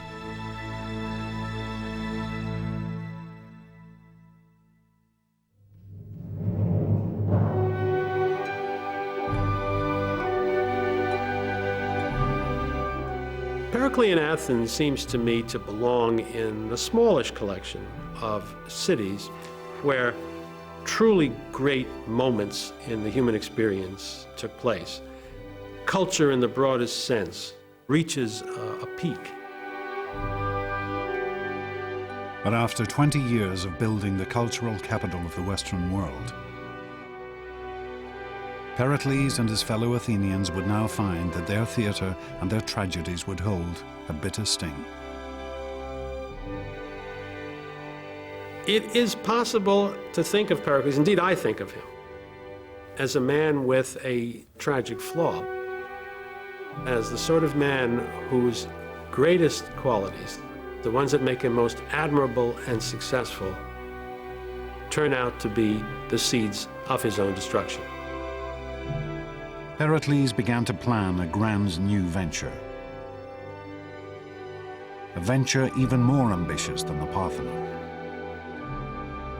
He wanted to make Athens the undisputed leader of the Mediterranean. Little did Pericles know that he would now bring Athens not glory, but death, destruction, and the loss of her empire.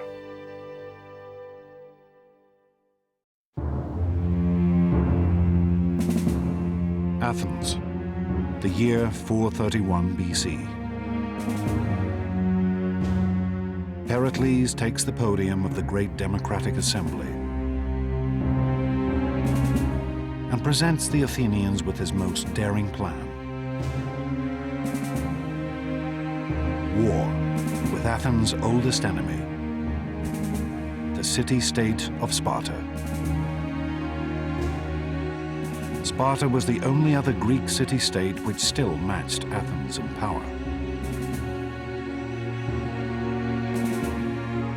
For the Spartans, trained from birth in the arts of war, were a fearsome military force, and they ruled all of southern Greece. Pericles was convinced it was time to finally vanquish this old rival. Victory over the Spartans would make Athens the undisputed leader of the Mediterranean. If we go to war, as I think we must, be determined that we are not going to climb down, for it is from the greatest dangers that the greatest glory is to be won. The assembly embraced Pericles' plan. The Athenians were never ones to shrink from a fight. The ancient Greeks as a whole were not by any stretch of the imagination a peace-loving people. Peace was an interruption of war rather than vice versa, and the Athenians were as bellicose as any other Greeks.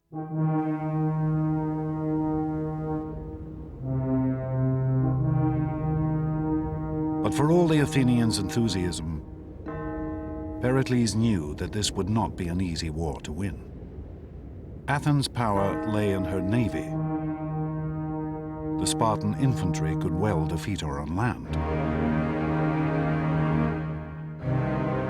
And so he proposed a strategy of unusual complexity and sophistication. Pericles convinced the Athenians to abandon all the land around Athens and to retreat behind the great long walls that stretched down from the city to its harbor at Piraeus. Pericles would use the Athenian navy to supply the city by sea.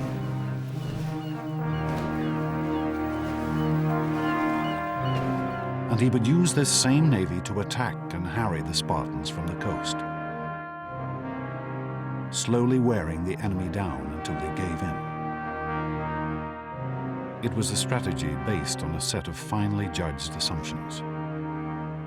Pericles' expectation was that after a year or two, but no more than 3, the Spartans would realize that they could not win the war because the Athenians would never give them the infantry battle they needed in order to win, and they had no other device available.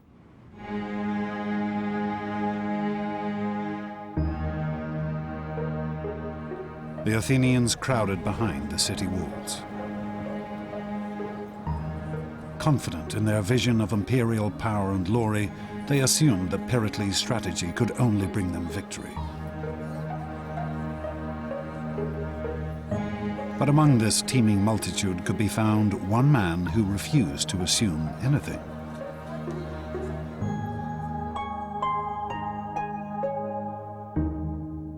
A man unique in Athenian society.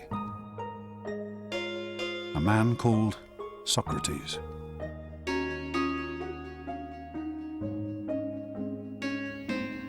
If you were an ancient Athenian citizen, the first thing you'd see is a man who was unbelievably ugly. His head was too big, his eyes were too large, his nose was all the wrong shape. Socrates' appearance breaks every rule of classical Greek aesthetics, of the idea of proportion and measure. Socrates walked the streets of Athens barefoot, clad only in a dirty robe. He cared nothing for appearance or any of the other conventions of his day.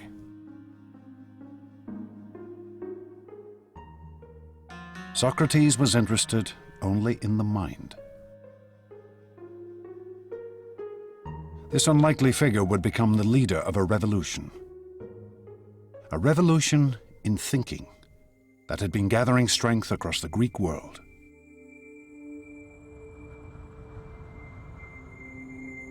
This revolution had begun far to the east of Greece, in the legendary city of Babylon, where the world's first astronomers had gathered great records of the movement of the stars, the sun, and the moon, for they believed that these celestial bodies were gods.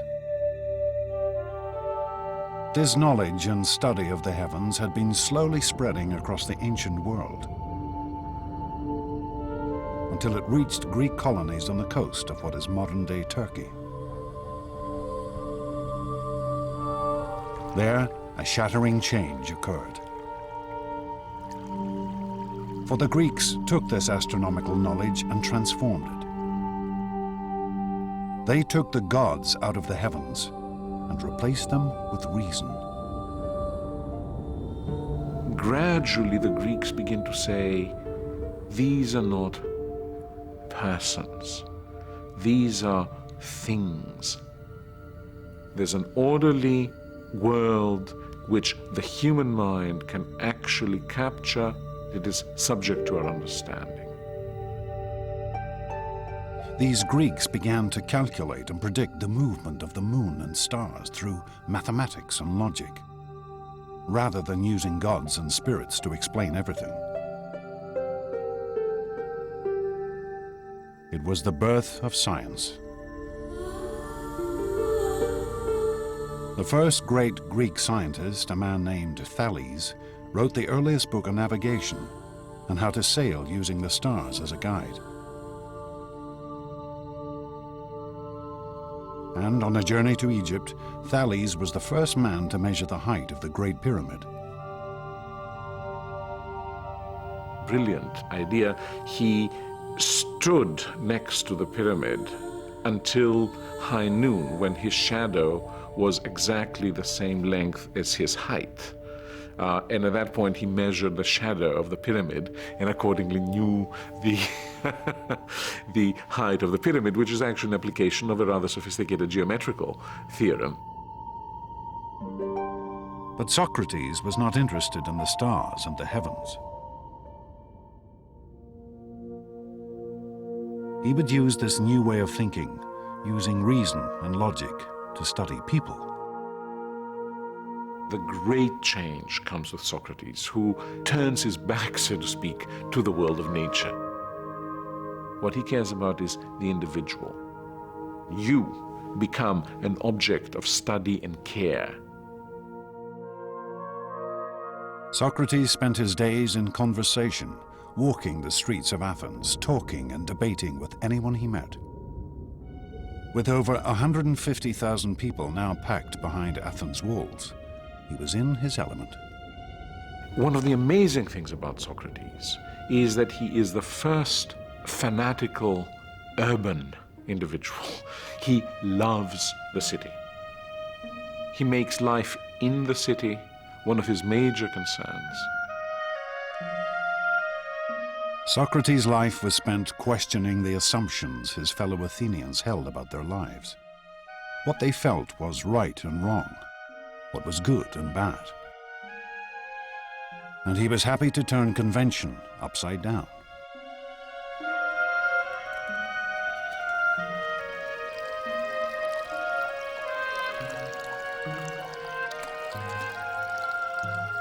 One of Socrates' followers recorded how, at the end of a drunken dinner party, Socrates proved to a fellow guest that he was in fact the better looking of the two.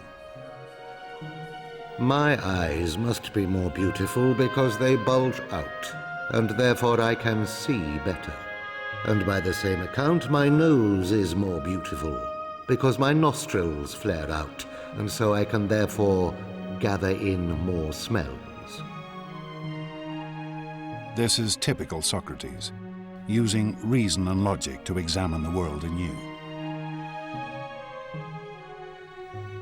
Socrates says you must make every decision based on your own understanding of what is good and what is not good, what is right and what is wrong. For Socrates, this freedom of thought was paramount, even if it meant upsetting the whole notion of a beautiful nose. I tell you, let no day pass without discussing all the things about which you hear me talking. A life without this sort of examination is not worth living.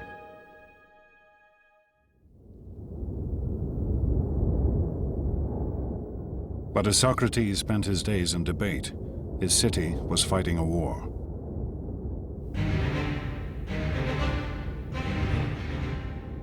The Spartans invaded Athenian territory and set about burning all the farmland around the city. The Athenians became increasingly anxious. They could only watch from the city walls as their fields and crops were destroyed. But such was Pericles' reputation, he managed to convince the Athenians to stick with his plan. The city could rely on her fleet and shipments from overseas to survive. Little did Pericles know that this fleet now carried an even greater threat.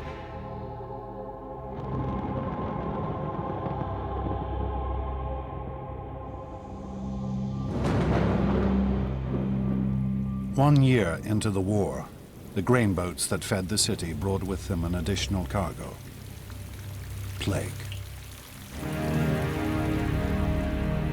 A disease that would now devastate Athens.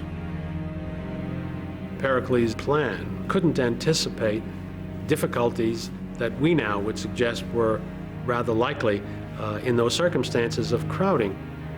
And the results were horrendous. With the population crammed behind the city walls, the affliction spread like wildfire. The symptoms were horrific. The Athenian historian Thucydides, who lived through these years, recorded its effects. The body was suddenly seized, first with violent heats around the head and redness and inflammation of the eyes, and then the disease descended into the bowels, producing violent ulceration and uncontrollable diarrhea. The sufferings of individuals seemed almost beyond the capacity of human nature.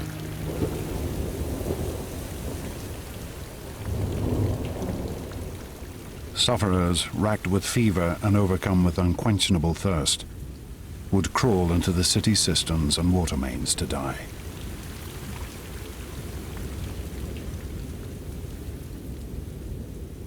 The city must have looked terrible, smelled terrible, been awful to be in, and terror must have reigned everywhere.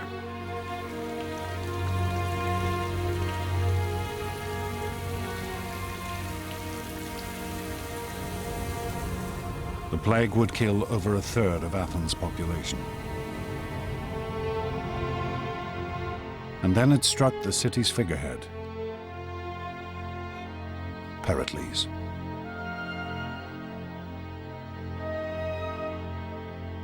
Plutarch, Pericles' biographer, described his symptoms. The plague seized Pericles, not with sharp and violent fits, but with a dull and lingering distemper, wasting the strength of his body and undermining his noble soul.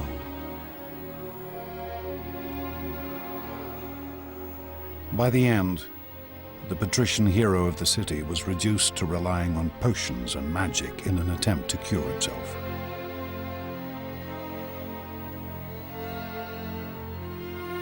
He showed one of his friends a charm that a woman had hung around his neck, as if to say that he was very sick indeed when he would admit of such foolery as this.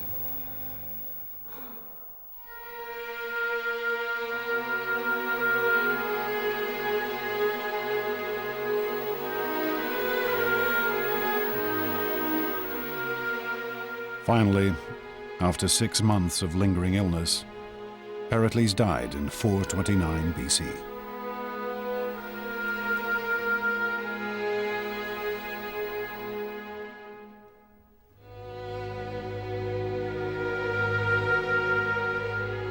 Pericles had planned to make Athens into the Mediterranean's greatest power. But his carefully calculated strategy had brought only disease and death. Like most brilliant men, like most people who have had great success all their lives, Pericles simply underestimated the degree to which some things are out of the control of the very best intelligence and the very best knowledge that there are.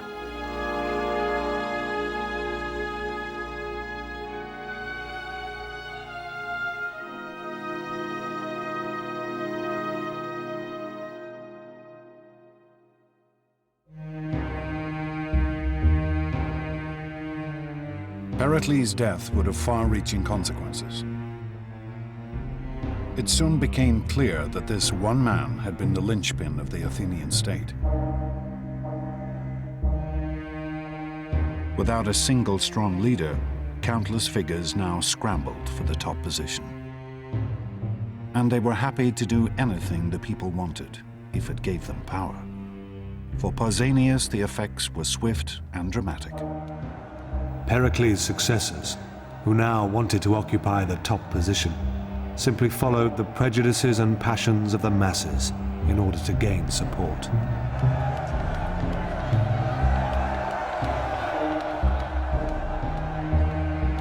Athenian democracy now revealed a new and terrifying potential. The potential to slide into mob rule, crippling her ability to fight a war.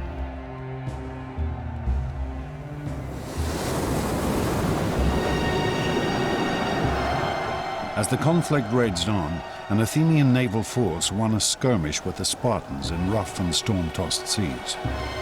The generals who had commanded the force returned to Athens expecting a hero's welcome.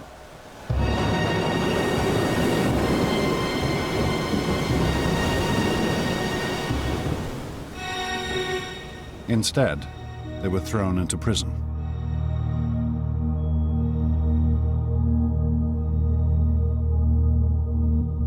The storm had forced the Athenian commanders to sail straight back to Athens, without picking up any of their soldiers who had fallen overboard during the battle. Rabble-rousing speakers had convinced the assembly that this failure to rescue the men was a crime so appalling that all the generals should be summarily tried and executed.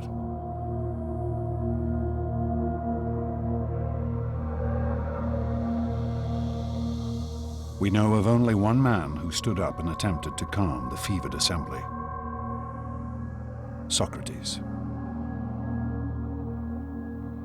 Socrates alone, and against the very, very serious and vocal and aggressive and mad, furious reaction of the public, stood his ground and said it was the wrong thing to do. He was going to vote against it.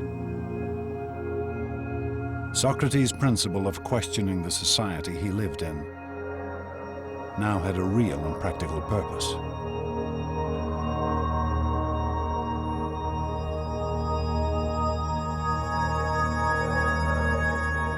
But in the end, Socrates was only one voice amongst the multitude, and he could not sway the assembly.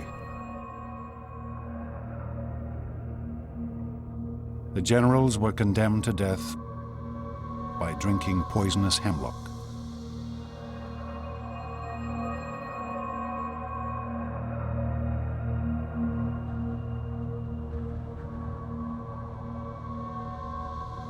With the assembly in the hands of self-interested despots, once mighty Athens began to lose her way.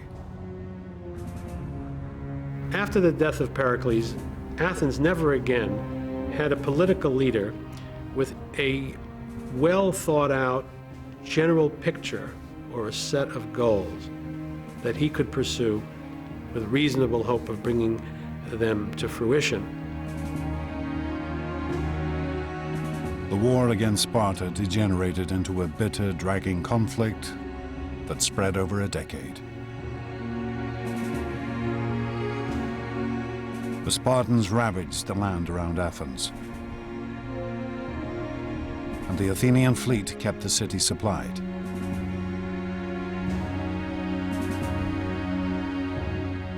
Neither side was able to defeat the other.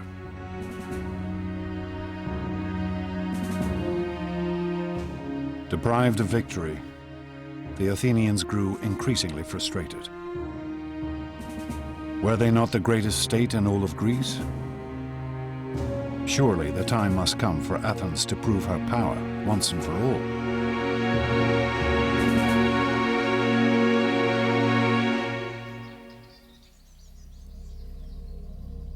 Then, in the year 416 BC, a daring proposal was put before the assembly.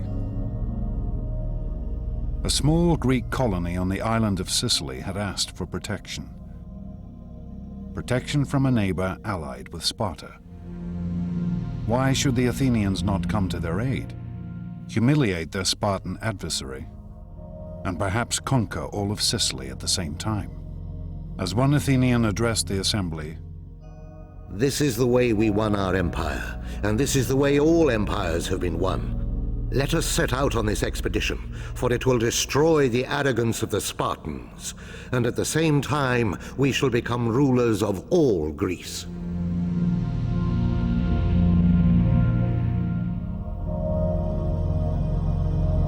it was a bold plan to be executed on a vast scale, requiring a great fleet of warships and a landing force of over 10,000 men. The Athenians threw themselves into the project with fervor. Armorers beat out new weapons. Soldiers tested out their equipment. Stores were loaded onto a fleet of Athenian triremes. And the shipwrights prepared their vessels for the sea.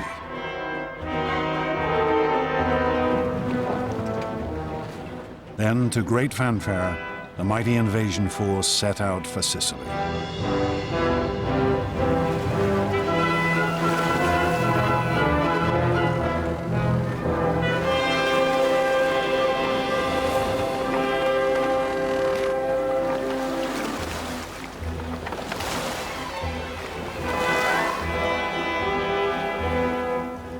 Six months later, word came back.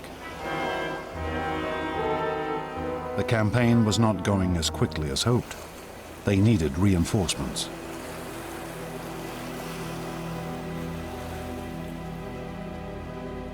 And then, nothing. No news at all.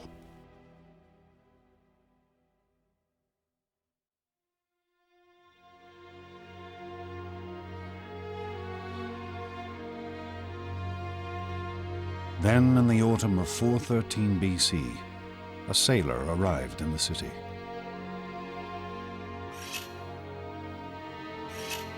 A man who needed a haircut. And as he talked to his barber, he told an appalling tale of a vast and terrible slaughter.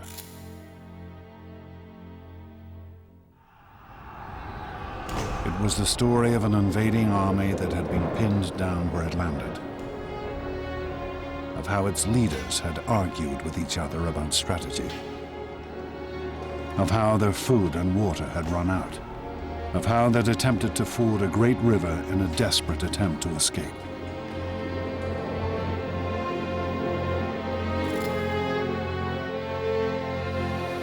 They rushed into it, all discipline lost, and every man wanting to cross first.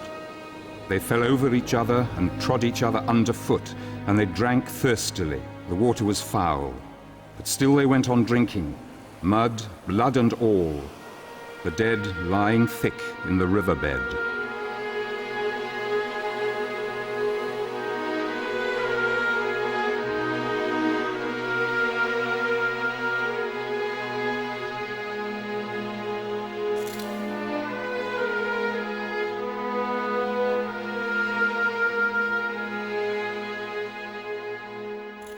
This was how the Athenians discovered that they had been the victims of one of the greatest defeats in ancient history. Over 50,000 men had been killed or taken prisoner. 2 entire fleets of Athens' prized triremes had been destroyed. The Sicilian campaign is a mess for a variety of reasons. First of all, it's a long way away. It's over 600 or 700 miles. Once they arrive, they squabble and fight about what to do. But perhaps the biggest problem is there's not a tactical reason to do it. There's not a strategic reason to do it. The motivation is highly self-interested. They believed wrongly that they could go quickly in, raise the countryside, and win a quick victory and a rich tributary subject state. The Athenians, entranced by a vision of imperial glory, had in fact engaged in a pointless and vain campaign.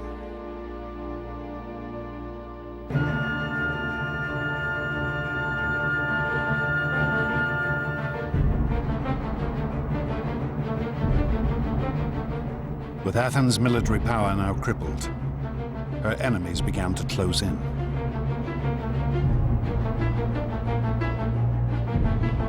The Persians, whom the Athenians had humiliated 50 years before, now saw the ideal opportunity for revenge.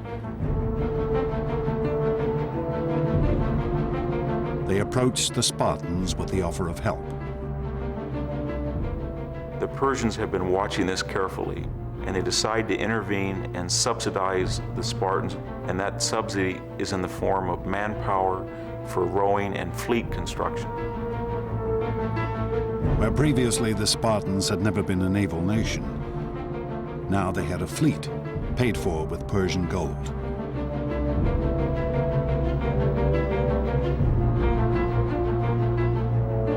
With Athens' navy decimated by the defeat in Sicily, the Spartans could now blockade the Athenian harbors. The great grain convoys from Egypt and the colonies could no longer get through. And finally, the Athenians began to starve in the streets.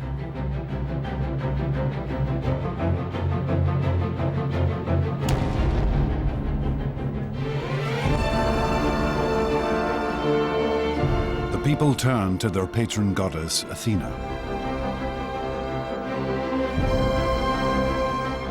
At the height of Athens' glory, only 30 years before, Pericles had honored her with the most glorious temple ever seen.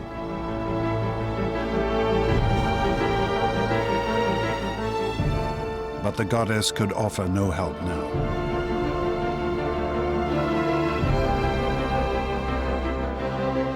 Athens, once so sure of her preeminence in the Greek world, was now home to a population ravaged by plague and war,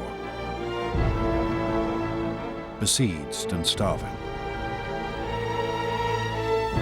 With her treasuries empty and her once proud fleet crippled. In 404 BC, Athens finally surrendered to the Spartan commander, Lysander.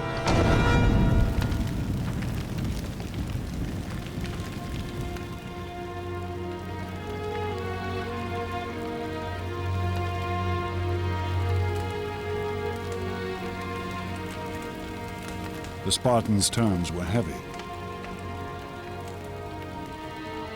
The great walls which had defended the city were to be torn down. Her fleet was to be destroyed.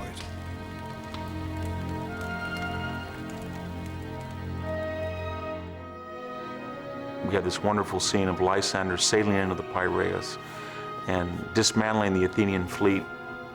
That's important because the destruction is symbolically a destruction of the Athenian Empire.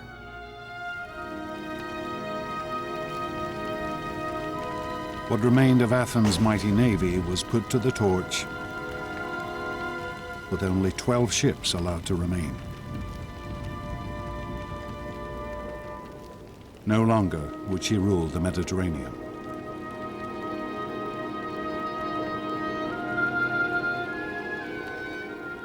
The Athenians became convinced that they could do, finally, in the end, more than they really could. And I think this is really the point in which the potential that Athenian democracy brought about could turn to tragedy. They could achieve great things, they could not achieve all great things. But it would still take one more act of vanity and violence before the Athenians could redeem themselves. And their city could be reborn.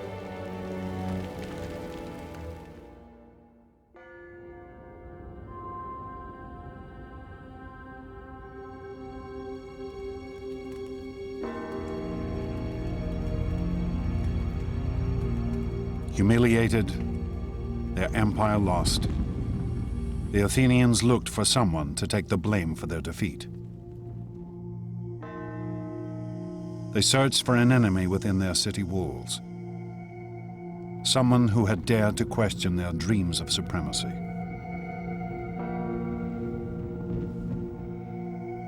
They searched for Socrates. Socrates was a critic.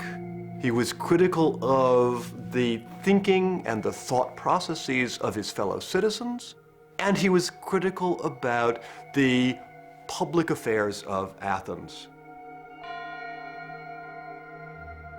For over 50 years, Socrates had been publicly questioning and attacking the traditions of Athenian life.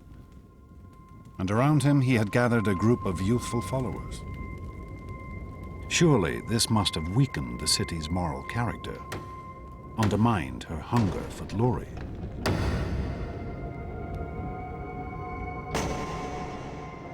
Socrates was arrested on charges of undermining the state religion and corrupting the youth of the city.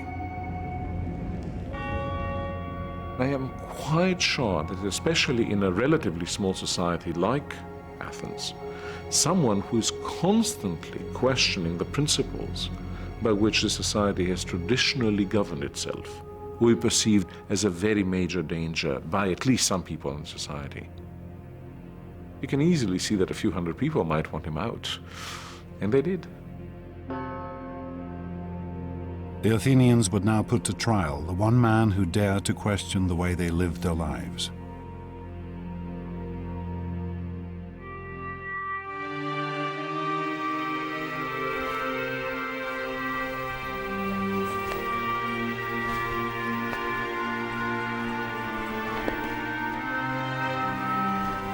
Socrates' trial would be held in Athens' central marketplace, under a canopy to shade the fierce heat of the Greek sun.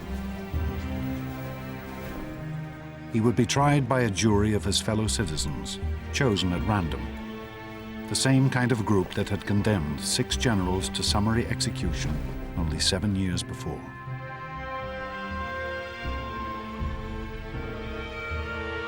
Socrates would be given only a limited time to defend himself, for all speeches in the Athenian courts were timed by a water clock, one jar of water steadily running into another.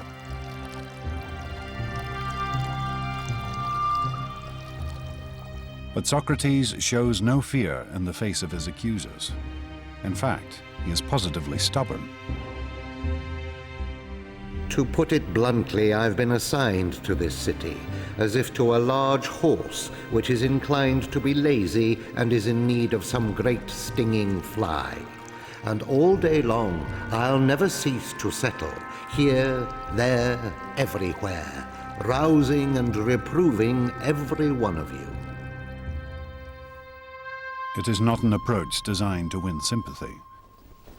Socrates is setting himself and his life against the entire Athenian state.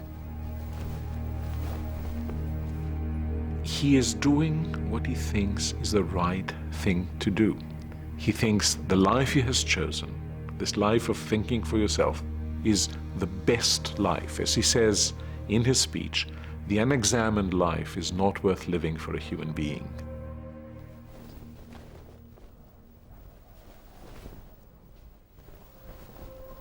If Socrates had simply apologized to the court, he might well have been acquitted. But instead, he demands free dinners for life, for all the work he has done.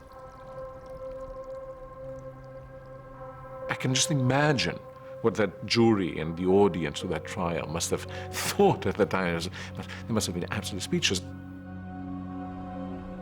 When the final vote came, the verdict could hardly have been a surprise.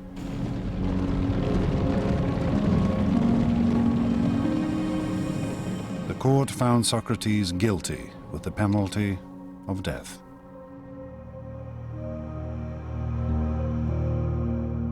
But Socrates reacted with calm and serenity.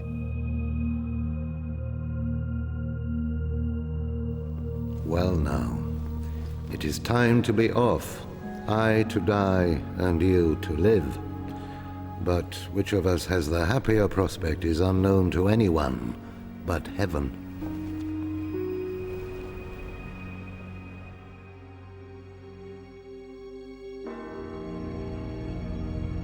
Socrates was taken from the court to Athens prison.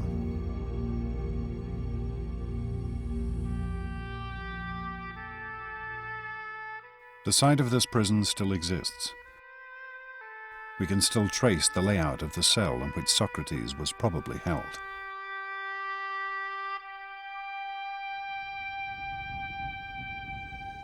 And we still have accounts of Socrates' last days from friends who visited him in his cell.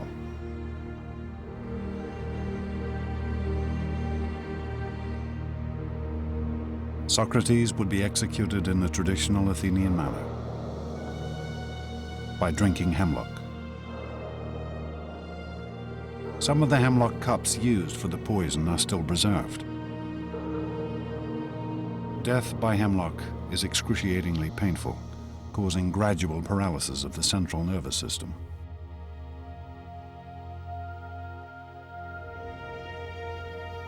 But as the moment of his execution drew near, Socrates turned to his friends, treating the whole affair as if it were nothing at all.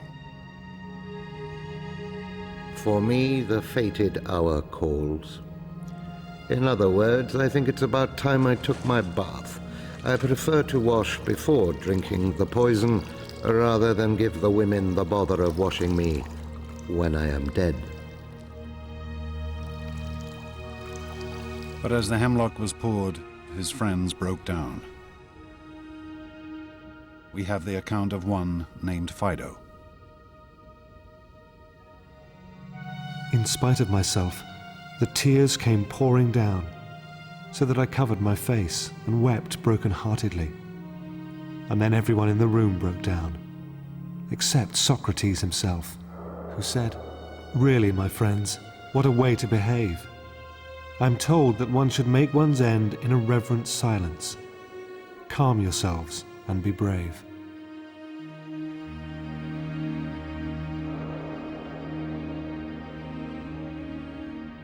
As Socrates lay back on his bed and let the poison take effect, his friends watched in silence. Here was a man who was dying not for glory, not for fame and honor, but for the sake of his principles, because he believed that man should question the world around him. It was a sight they would never forget.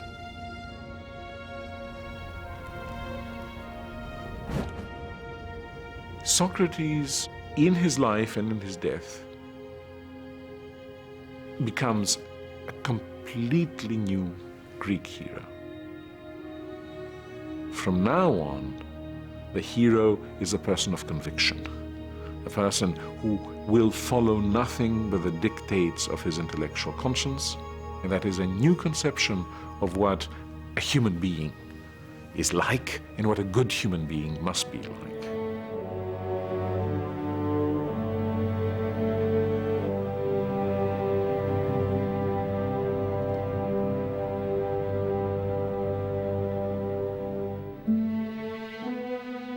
For centuries, the Athenians had believed in one ideal: the vision of a martial warrior hero.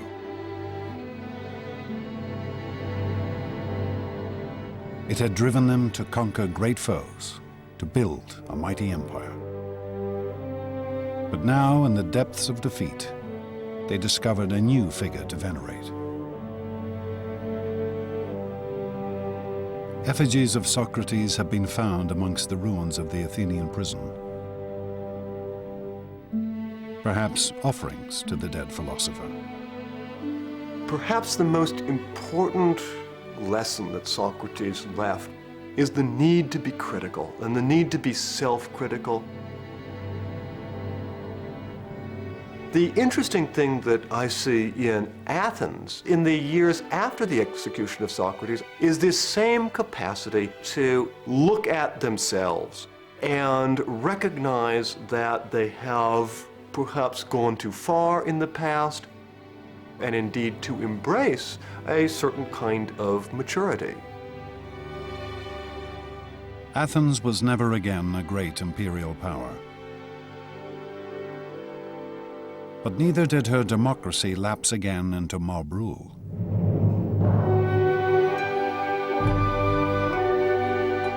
Instead, she became a city of intellectual inquiry.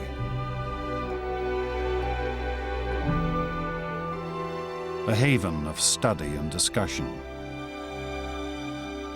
where Socrates' students and his students' students slowly began to build a world based on reason.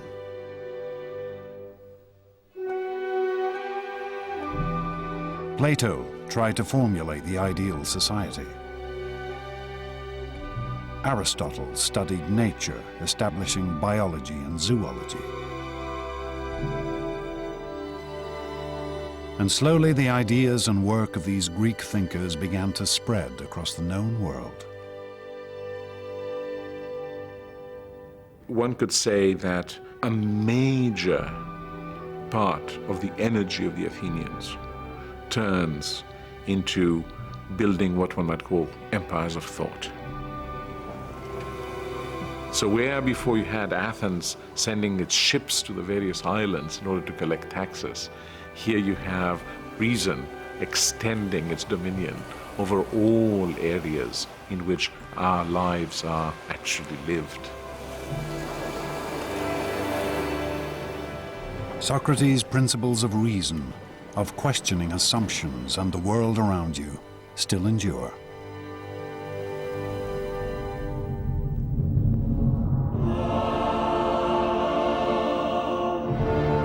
In the space of less than 200 years, the ancient Greeks transformed their world.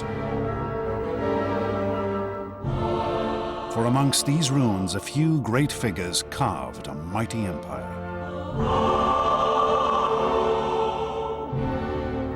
They invented democracy and politics, science and philosophy. They gave us literature and drama, art and monuments which still take our breath away. And ultimately, these Greeks taught us how to reason and think.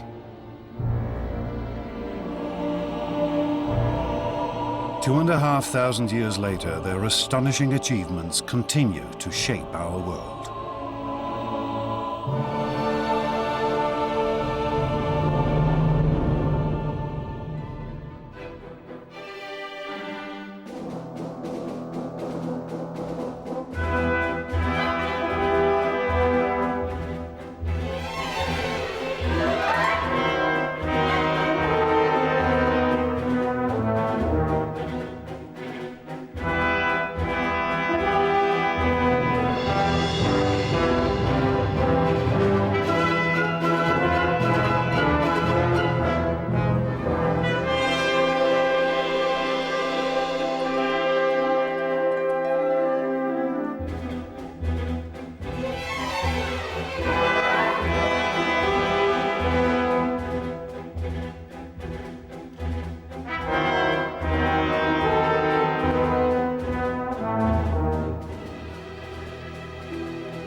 Thank you.